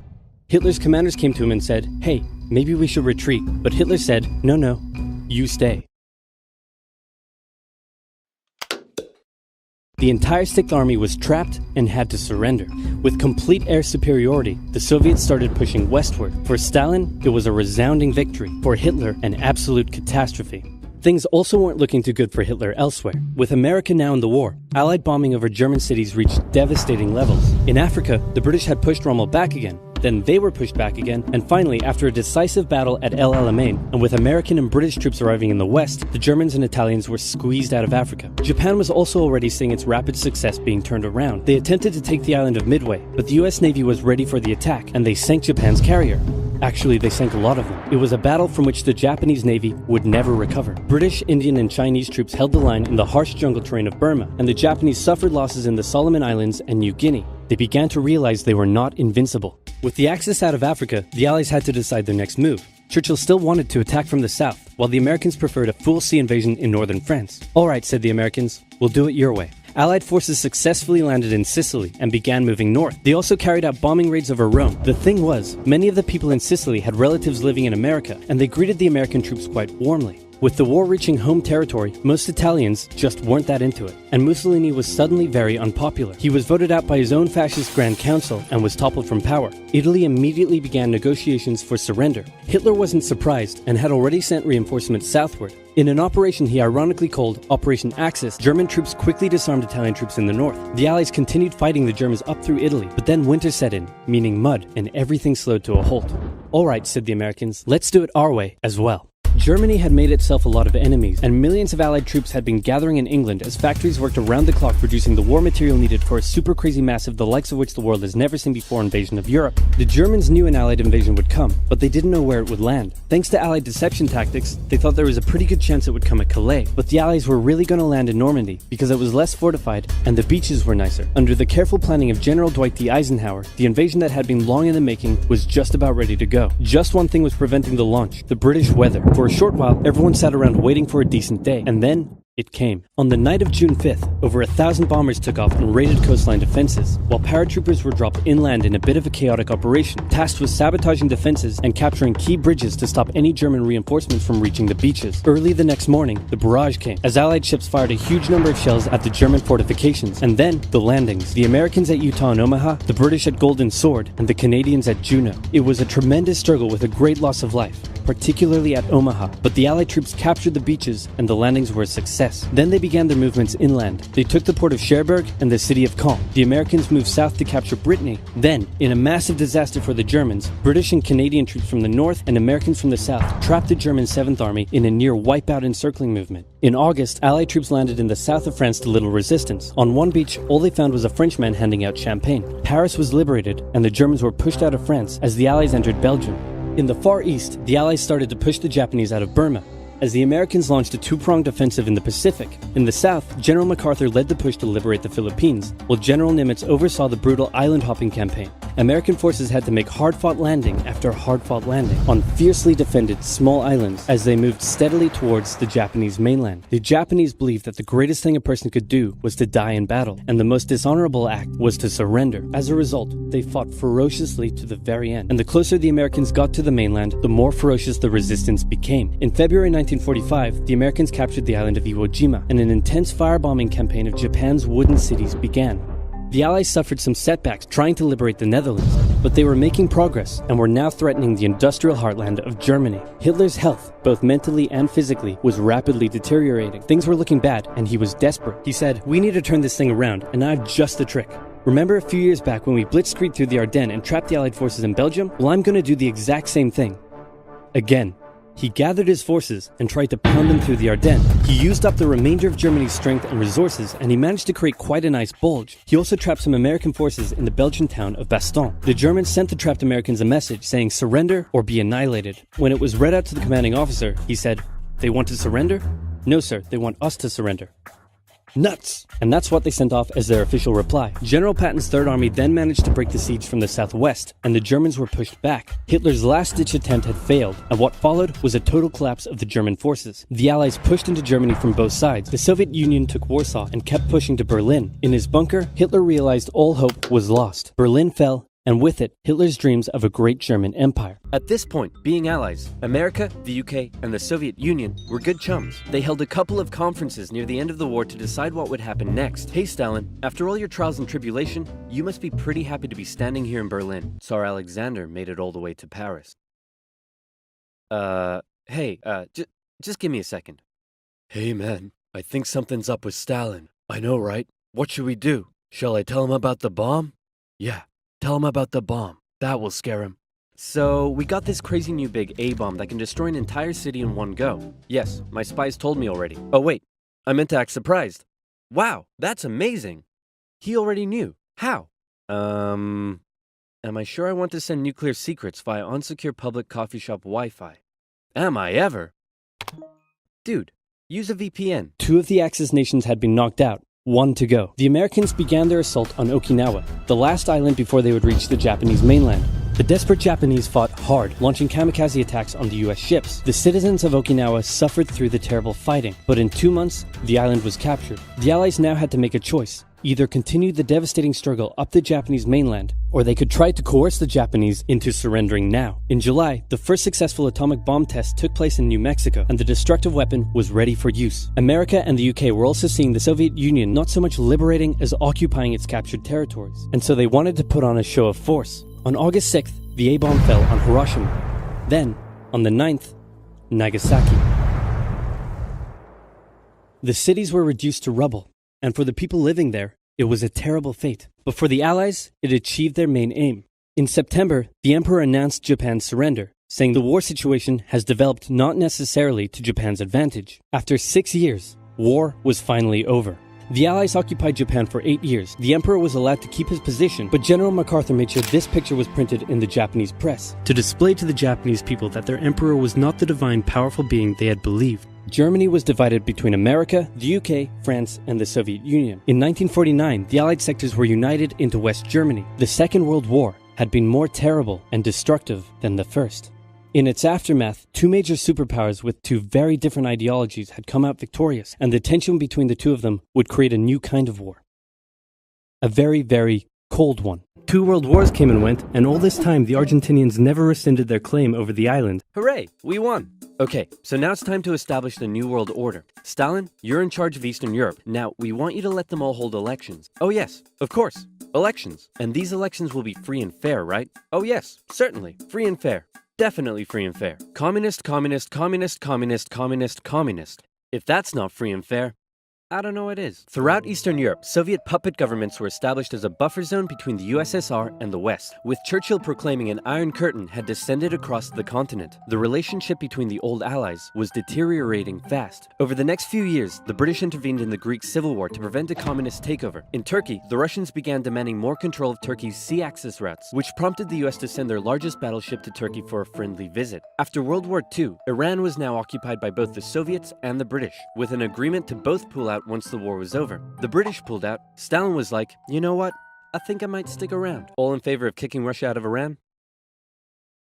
You want to know something?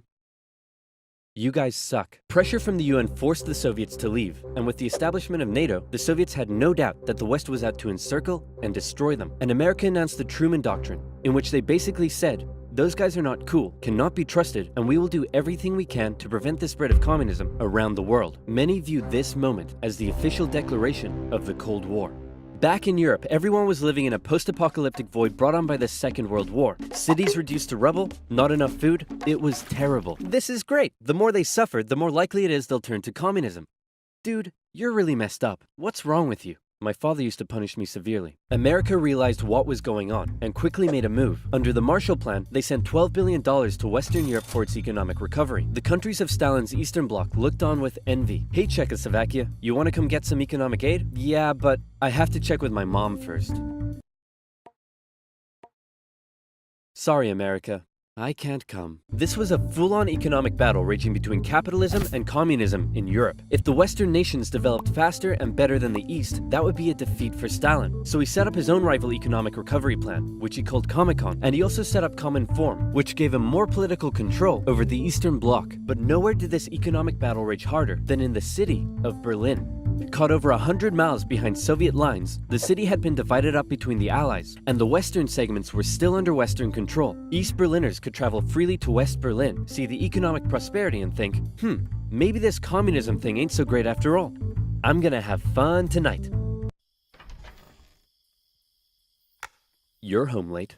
Oh, Stalin. I was just out with my friends. Friends? You stink of capitalism! You're out engaging in imperialist debauchery again! I swear, Ivan, I can't keep doing this. Stalin wanted the West out, so he said, hey, guess what?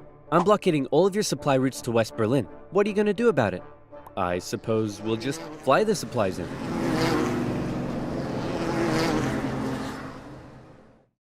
Alright, Truman. You win this round. The Berlin airlift was an incredible undertaking and a major success for the Western Allies, and Stalin ended his blockade of West Berlin. His aggressive actions worried the West, but not as much as this did.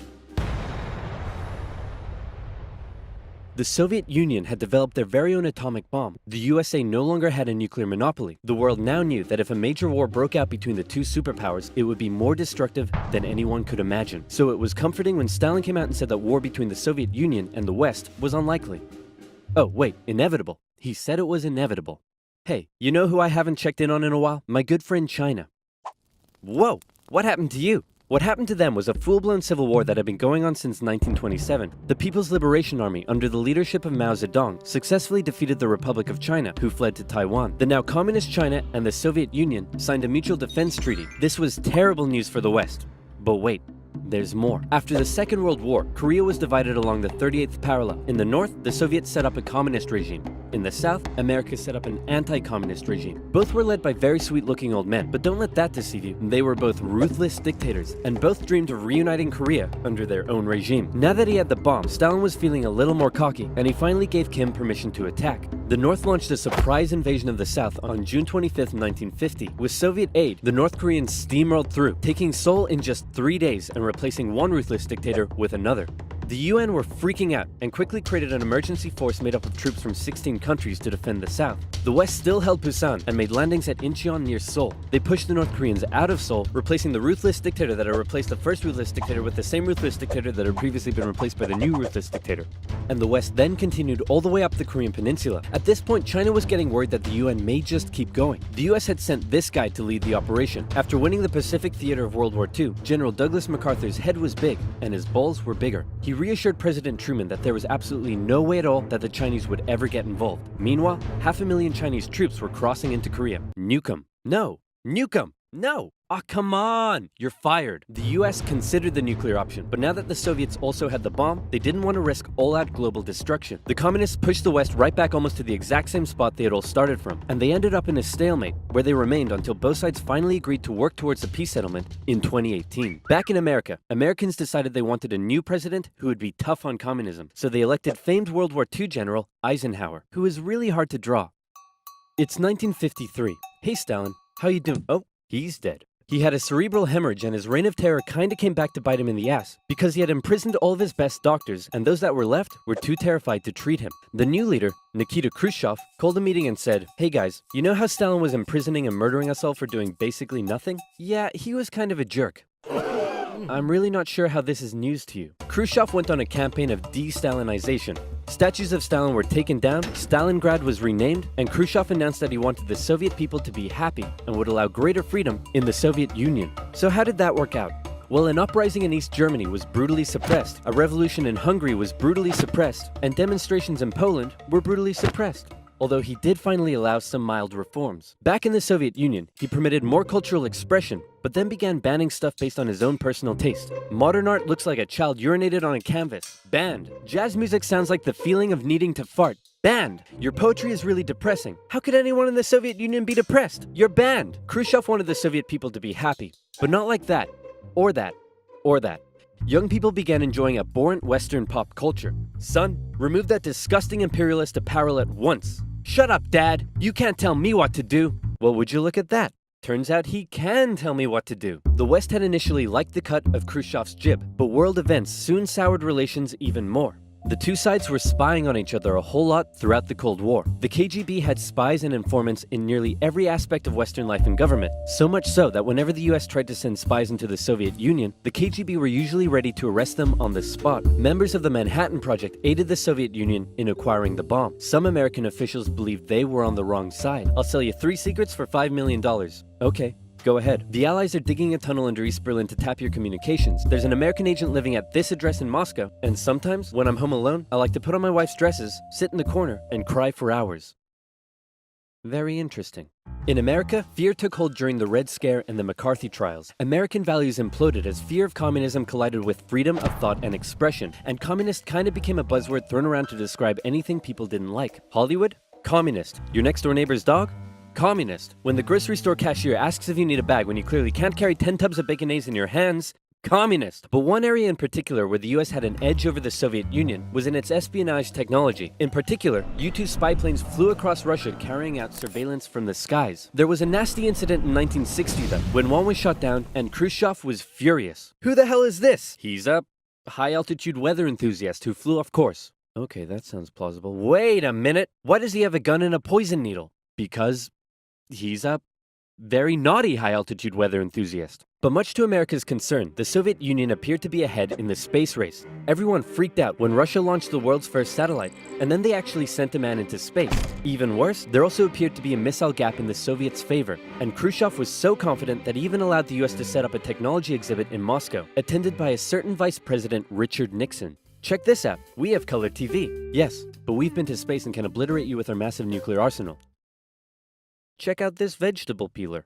Tensions increased further when both sides upgraded their atomic bombs to hydrogen bombs, and after West Germany was allowed to join NATO in 1955, Khrushchev set up the Defensive Warsaw Pact, strengthening the military ties between the Soviet Union and its satellite states. In 1960, Americans decided they wanted a new president who would be tough on communism, so they elected John F. Kennedy. The Soviet Union was advancing its technology, but it was also bleeding its coffers dry, and all of the money was going towards the military, not the people. Life under communism was still as hard as ever, and Berlin remained a thorn in the Soviet side. The contrast between the economically prosperous West and the struggling East was clearer day by day, and East Berliners were still able to freely travel to the West. Now, many of them were deciding to stay there. Millions defected to West Germany via West Berlin, causing Eastern factories to lose workers and taking a heavy toll on the economy. Soviet leaders decided this couldn't continue any longer. First, Khrushchev tried this: leave West Berlin, or else. Or else what?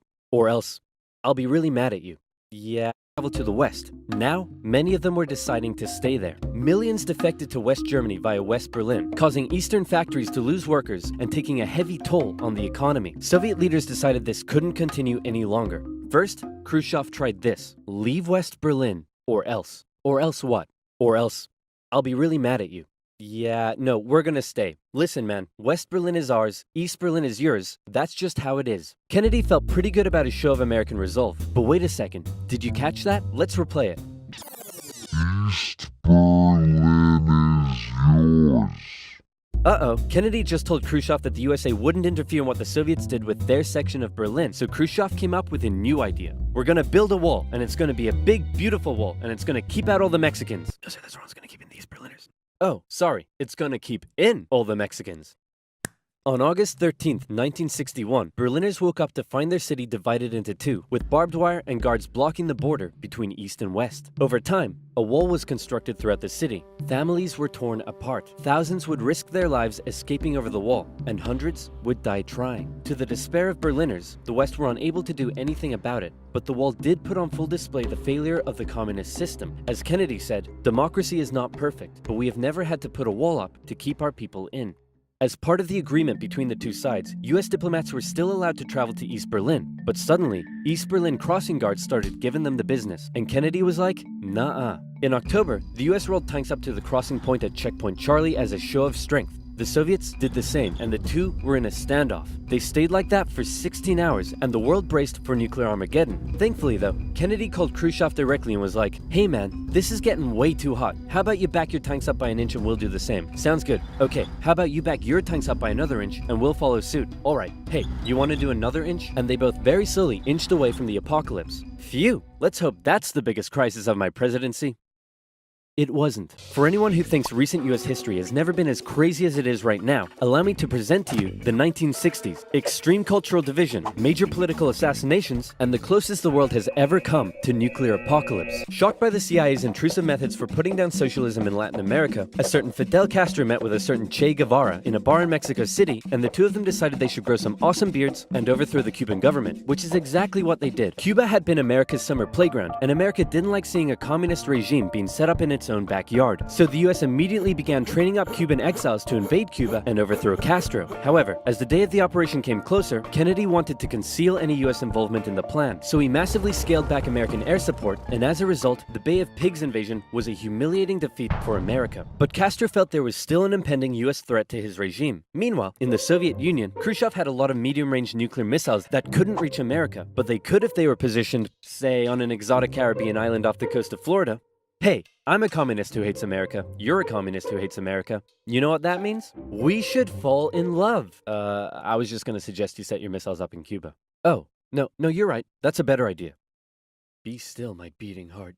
On October 14th, 1962, a U-2 spy plane over Cuba noticed something strange. Sir, you need to look at this photograph. You're right! That's the cutest dog I've ever seen! Sir, I was referring more to the Soviet missiles. America freaked out as they realized what was going on. They were completely vulnerable, and they had to act fast. They knew that airstrikes or an invasion of Cuba would likely mean nuclear war with the Soviet Union, so Kennedy came up with another idea: a blockade. The US Navy announced it would stop and search any Soviet ships heading to Cuba, and would sink any that did not comply. In response, the Soviet put its military into full combat readiness. The US did the same, and began drawing up plans for an attack on Cuba. Things were escalating fast, and both superpowers were getting ready for World War III. Emergency communications between the two sides broke down as Khrushchev rejected Kennedy's demands for the missiles to be removed, and for the first time in history, US Strategic Air Command moved to DEFCON 2. DEFCON 1 means nuclear war. The Soviets shot down a U-2 spy plane over Cuba. A Soviet nuclear submarine in the Caribbean mistakenly believed war had already broken out, and two of the senior officers gave the go-ahead to fire its nuclear torpedo. Thankfully, the third senior officer, this beautiful man, refused to authorize the decision. The US finalized its preparations, and I kid you not, the day before the US were set to decide the day and time for the Cuban invasion, Khrushchev was like, "Hey, you know if you just removed your missiles from Turkey, we'd remove ours from Cuba?" Yeah, that sounds good to me. It was a bit more complicated than that, but at the last second, the two sides finally came to an agreement. Soviet missiles were shipped out of Cuba, and the world breathed one gigantic sigh of relief, except for one guy, who was bloody livid. Phew! Let's hope that's the biggest crisis of my presidency. Unfortunately for him, his presidency was to end with one. If you look at these two countries, you might notice one major difference, and that is that this one is a lot bigger than this one. However, this one had a larger population than this one, made up mostly of farmers, and there wasn't enough land for them to live and work on. So they started moving from El Salvador to Honduras in search of land, and by the 1960s, a huge number of illegal immigrants had crossed over the border from El Salvador. Meanwhile, in Honduras, it's 1963, and this guy has just staged a military coup to prevent the rise of communism, and is now the military leader of the country. He immediately began harassing the peasants' unions and other left-wing groups, but he's a little insecure about the legitimacy of his leadership. So he holds an election and wins, but then the opposing party says, "Hey man, that election was clearly corrupt and fraudulent, and also you've been bribed by the rich American banana companies who are taking all of our bananas tax-free, and now our economy is in ruins." And everyone started to get mad at him. Now, if you ever find yourself the barely legitimate military leader of a corrupt Central American country, and you start getting into hot water, here's a bit of advice that has been tried and tested throughout the centuries. Blame something else. So he blamed the Salvadoran immigrants for stealing all the land and all the jobs and ruining Honduras. The immigrants found themselves under attack by the hostile locals. Egged on by the rich American banana companies who wanted all the bananas to themselves, the Honduran government began evicting Salvadoran immigrants who had been living on the land for generations and started sending them back to El Salvador. The Salvadoran elite were furious and protested, citing moral reasons, but in reality, they were just getting a little too crowded. Having nearly blown up the planet, a few changes were made. First, the superpowers agreed to a limited test ban treaty. Secondly, the Soviets ousted Khrushchev and replaced him with Leonid Brezhnev, who was a kisser. He liked to kiss. Both sides were deeply concerned at the prospect of nuclear war, but still, the arms race raged on throughout the 60s and 70s. US intelligence worked out that the Soviets' nuclear arsenal was not as powerful as they previously thought, but in fact, it was America that held the advantage. ABMs and MIRVs were developed, and the doctrine of MAD. If both sides knew they would be completely destroyed by a nuclear war, neither would risk starting one. But even without war, the world was already feeling the effects of nuclear weapons. In 1966, above the pleasant town of Palomares in Spain, a US bomber collided with a tanker mid-air, and 4 hydrogen bombs fell and landed near the town below. It hasn't exploded, so I'm sure everything's fine. Whoa boy. Hey, I wouldn't eat that if I were you. Okay. What were you gonna do today? Go for a swim? Yeah, I wouldn't. Are you breathing right now? Yeah? Yeah. I wouldn't. It took the Americans 2.5 months to find one of the bombs, which had gone missing in the ocean. This was the 14th time America had lost a nuclear bomb since 1950. Nobody knows how many bombs the Soviet Union lost. So sleep well tonight. After Kennedy's assassination, Vice President Lyndon B. Johnson took over, and he inherited a developing crisis in the East, Vietnam. Back in the 50s, the Vietnamese had kicked their French colonizers out once and for all, and the country was divided into two. In the north, a communist regime, and in the south, an anti-communist regime. Both were led by very sweet-looking old men, but don't let that deceive you. They were both ruthless dictators, and both dreamed of reuniting Vietnam under their own regime. So the north established the National Liberation Front, also known as the Viet Cong, to carry out a campaign of guerrilla warfare in the south with Soviet support. The US sent advisors to help train the South Vietnamese to deal with the threat, but President Diem's brutal policies pushed more and more South Vietnamese to support the Viet Cong, and over the next decade, the situation escalated to a breaking point. America feared the domino effect. That is, if South Vietnam fell to communism, would Cambodia be next? Then Laos? Thailand? Burma? India? LBJ had to make a choice between losing South Vietnam or sending in the troops, and so in they went. From 1965, America found itself in a war unlike anything it had ever fought before. Let's play Spot the Viet Cong Soldier. Did you see him? Of course not. That's because millions of young American men were drafted and sent to fight a ruthless enemy who used the thick jungle as its shield. It was nearly impossible to tell where the enemy was, or worse, who it was. And as a result, the civilian population got caught up in the brutal crossfire. The city of Saigon found itself under regular attack, and America launched a bombing campaign in the north during Operation Rolling Thunder. The Viet Cong used the Ho Chi Minh Trail running through Laos and Cambodia to supply the campaign. It was a long and brutal war, and I could never do it justice in this video. But in terms of the Cold War, Vietnam was probably the biggest of many global conflicts that signaled a turning point. Under the threat of nuclear war, the two superpowers began working to make their relationship more constructive, and as a result, their ideological battle shifted away from the potential of direct conflict and more towards attempting to influence smaller proxy wars around the world. In the Middle East, the Soviet Union provided aid against Israel during the Six-Day War. So tensions were about as high as they could be, but then...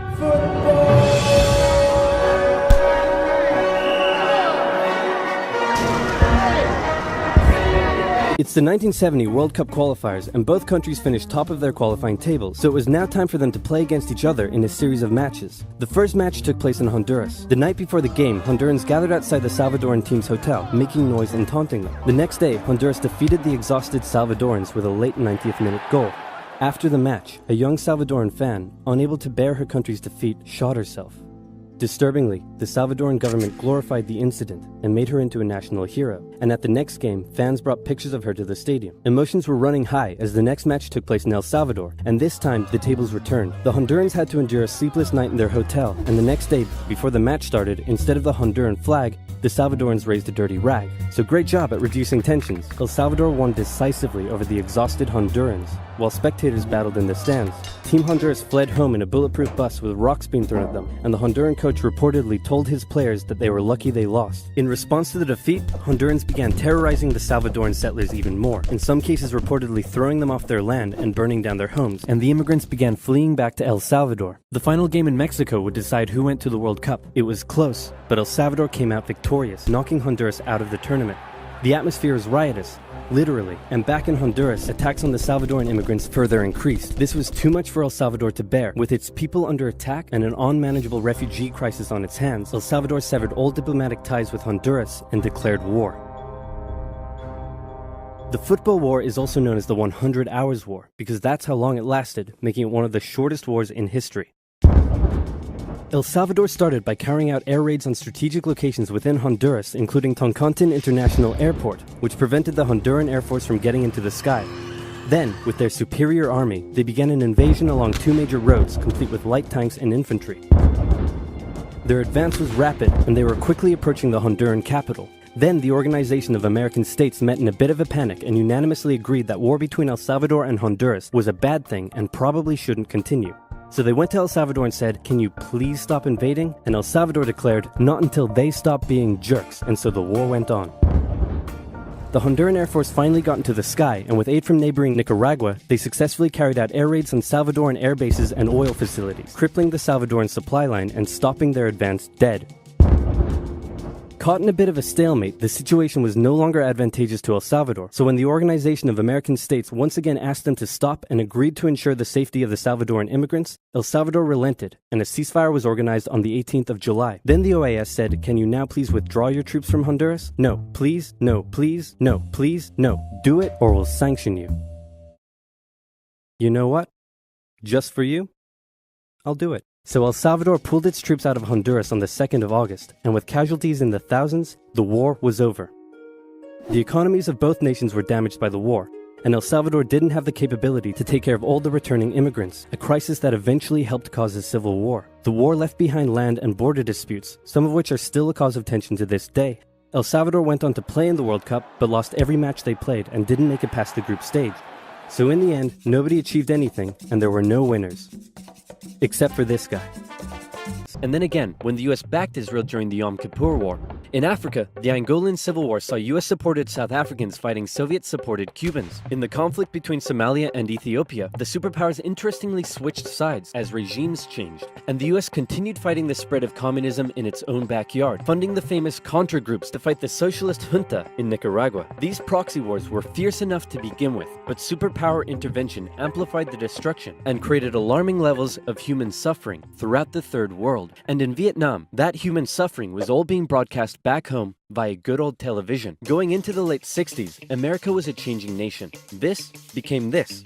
This became this. And this became this. The new slogan that was taking root: make love, not war. The majority of Americans did not approve of Johnson's handling of the Vietnam War, and in 1968, a silent majority elected law and order candidate Richard Nixon. As the Vietnam War appeared to be increasingly unwinnable, and public opinion turning increasingly sour, Nixon made the decision to begin bringing the troops home, and ended US involvement in Vietnam by 1973. 2 years later, the South fell. The Cold War was now taking its toll on both superpowers. In Russia, a huge percentage of the budget was still going to the military. People were still hungry, and they just didn't have access to the same lifestyle and goods as the West. And what did they have to show for it? They weren't even winning the space race anymore. Both sides needed to reduce spending in order to rescue their economies, and so both welcomed with open arms an easing of hostilities, otherwise known as détente. To improve relations, Nixon became the first US president to visit Moscow in 1972, and Brezhnev returned the gesture a year later. A number of treaties were signed, including the 1972 SALT agreement that limited nuclear weapons. Relations with China were even improving via ping-pong diplomacy when the US table tennis team went on a tour of the People's Republic. However, internally, China was still pushing anti-capitalist propaganda, which led to some mixed messages. Nixon even visited China in 1972, and it was a barrel of laughs. Today, the president walks among priceless treasures from China's golden age. Among them, a pair of ear stoppers used by the emperor to keep from hearing criticism. You put the stopper into his ears so that he couldn't hear the criticism. Give me a pair of those. 他是不是给我一对啊？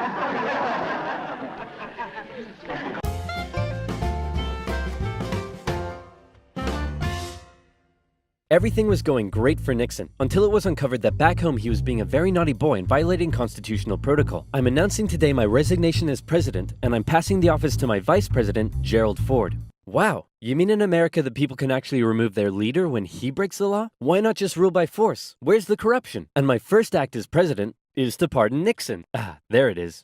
Now it's 1976, and after a couple civil wars, a new brutal military dictatorship sponsored by the US fight against communism has taken control in Argentina. After the whole fiasco, Americans decided what they really wanted was just a nice, safe guy who wouldn't cheat on them. So they elected Jimmy Carter, and the two sides met in Vienna, where they signed yet another strategic arms limitation treaty. It's an honor, Premier Brezhnev. Likewise, President Carter.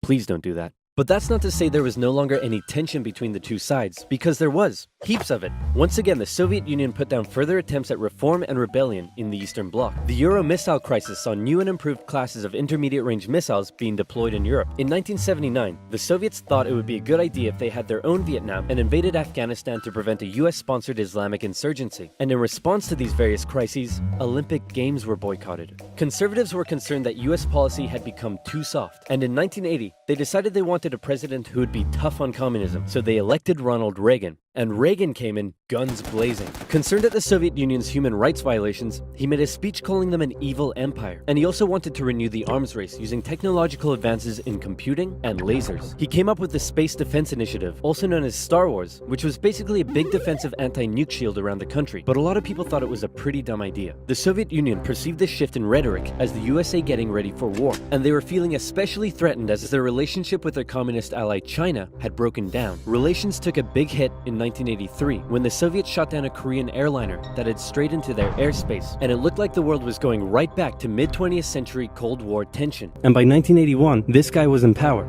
The economy had been struggling for a long time, and Galtieri had been unable to improve the situation. Now, if you ever find yourself the brutal military leader of a struggling South American country and you start getting into hot water, here's a bit of advice that has been tried and tested throughout the centuries.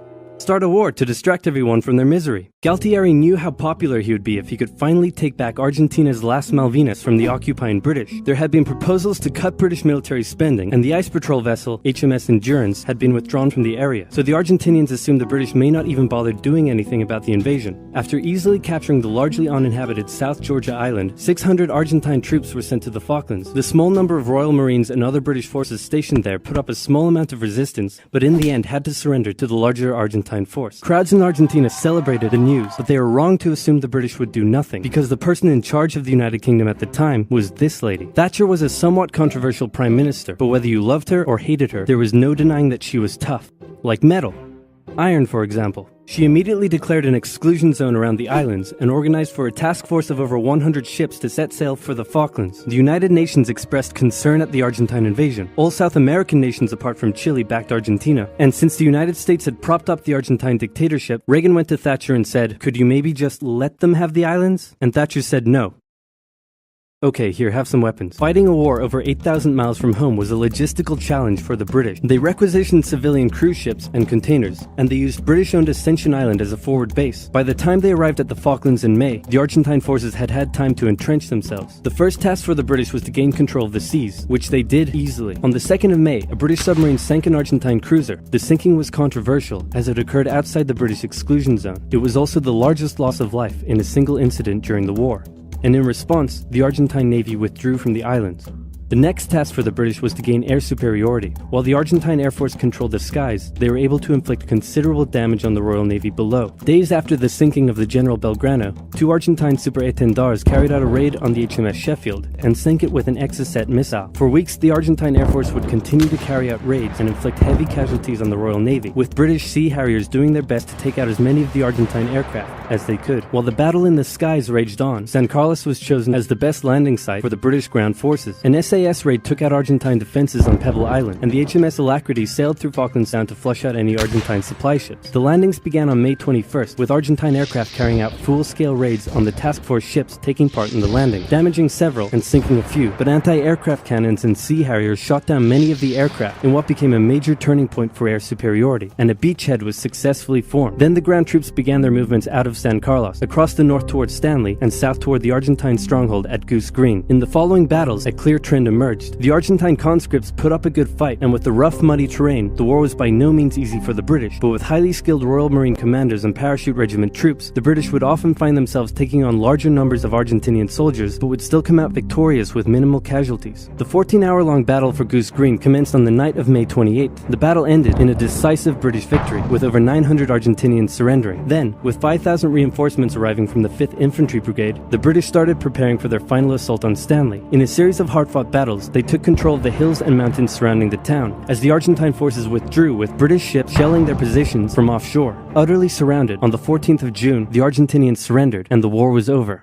The 2-month-long war claimed hundreds of lives, and left the island strewn with minefields that still pose a problem to this day. But then Brezhnev got really old and died, and was replaced by this guy who was really old and died, and was replaced by this guy who was really old and died, and he was replaced by Mikhail Gorbachev. Coming into office in 1985, he was the real game changer. His philosophy differed a lot from previous Soviet leaders. He felt that the reason the Soviet system and economy was struggling was that it didn't allow the Soviet people to find satisfaction in their work, because they weren't allowed to speak freely and lived in fear. Gorbachev wanted the Soviet people to be happy, but unlike previous Soviet leaders, he actually made the change happen. Within the first couple of years, he began the political movement for more openness and transparency, and the restructuring of the Soviet political and economic systems. And change very quickly took effect. People could criticize the government, they could enjoy Western pop culture, the media interviewed Margaret Thatcher, but most importantly, the Soviet people could now enjoy Pizza Hut. All hail to Gorbachev. He also knew that the arms race needed to end in order to rescue the Soviet economy, and a positive relationship with the West must be established. Constructive dialogue reopened and resulted in the INF Treaty, which saw all intermediate-range missiles eliminated, which was huge. Reagan's tone towards the Soviet Union began to soften, and things were looking up. But what would these reforms mean for the Eastern Bloc? For decades, the Soviets had been brutally suppressing any attempt at change. Now, would they be allowed? And that was the exact question on Hungary's lips when the Prime Minister visited Moscow. Gorbachev's response: he didn't necessarily agree with the reforms, but he wouldn't stop them either. He was prepared to let the Eastern Bloc choose its own future. This was massive, and the Hungarian leaders began planning free, multi-party elections. Poland followed suit and also held elections in June. The anti-Soviet party Solidarity won 99 out of 100 seats in the Senate. But not just that. In Hungary, the barbed wire border between East and West was removed. The Iron Curtain was unraveling. But not all Eastern Bloc leaders were happy. Notably, East Germany was still ruled by a hardline Stalinist, Erich Honecker, and many East Germans were still eager to get out. They had been trapped by the Berlin Wall, but now they were doing the math. If they could travel to Hungary, and Hungary's border with the West was loosening, could they now make it to the West? That summer, East Germans decided Hungary was the latest top holiday destination. They traveled there in droves, and using various methods, tens of thousands crossed the border into Austria and the West. Honecker was furious, and blocked travel to Hungary, but that civil liberties train had started rolling, and it wasn't stopping. Thousands more flocked to the West German embassy in Prague, where they stormed the fence around the embassy gardens, and a temporary refugee camp was set up. In September, deals were struck to allow the refugees to travel west via train. Back in East Germany, the people were running on a civil liberties high, and they wanted their next hit. Dissent was growing. Over time, demonstrations turned to mass protest, with plainclothes secret police officers doing their best to put down the dissent, but it had grown well out of their control. And worse, the biggest demonstration was yet to come. We're gonna put all of this down by force. Right, guys? Guys? Unfortunately, everyone had realized what he had not. This was bigger than them, and the entire East German Politburo voted him out of power. On November 4th, over 500,000 East Germans took to the streets of East Berlin. For many, there was still one big target left in their sights: that damn wall. The pressure on the East German government was too great, and on November 9th, they made a bit of a chaotic announcement that the travel ban between East and West was being lifted. The change wasn't meant to take effect until the next day, and crossing guards still had orders to shoot on sight any who tried to cross. But that night, huge crowds gathered at the crossing points, and the guards were overwhelmed. In an astronomically historic moment, after decades of family separation and travel restriction, the people were allowed to pass through. East and West Berliners couldn't believe it and celebrated together throughout the night. Some even climbed the wall and began to topple it. The Iron Curtain had fallen, and a year later, Germany would be reunited. Elections in Bulgaria, a peaceful revolution in Czechoslovakia, and a violent one in Romania brought to an end communist authority in the Eastern Bloc. America decided it would be best if it just stayed away and let the change happen, as the anti-communist movement continued all the way back to Moscow. Gorbachev had given the people the freedom to demonstrate. Now, they demonstrated for an end to the communist single-party rule, and Gorbachev had to give in. For the first time in history, elections were held in which candidates not officially endorsed by the party were allowed to run. Ambitious rival of Gorbachev, Boris Yeltsin, led a growing democratic movement. Now things here get quite confusing, and the dissolution of the Soviet Union is a complicated topic, so believe me, this is oversimplified, but it went a little bit like this. The Soviet Union was made up of a number of smaller Soviet republics, the largest of which was Russia. Yeltsin got himself elected the president of Russia, and began a struggle for sovereignty against Gorbachev and the greater Soviet Union. Communist hardliners were horrified at what Gorbachev was allowing, so they briefly kidnapped him and tried to set up their own emergency government. But Yeltsin and his supporters all gathered around the White House in Moscow and were like, no, we have a tank. So the hardliners had to concede and released Gorbachev. Wow, thanks Boris. That was a close one. No problem. And thanks to you for all the great freedom you've given us. Anytime, pal. And just to inform you, I've used that freedom you've given us to go behind your back and make a deal with Ukraine and Belarus to dissolve the Soviet Union and set up the Russian Federation. In other words, you're no longer in charge. I am. Dude. So uncool. And so decades of tension and the everlasting threat of nuclear war finally came to an end as democratic governments were established in many of the old Soviet republics. Argentina still claims the islands, but in 2013 a referendum was held, and the islanders voted 99.8% in favor of remaining British. Plus, oil was just found near the islands, so the British probably aren't going to give them up anytime soon. And the world got along together forever after, right guys?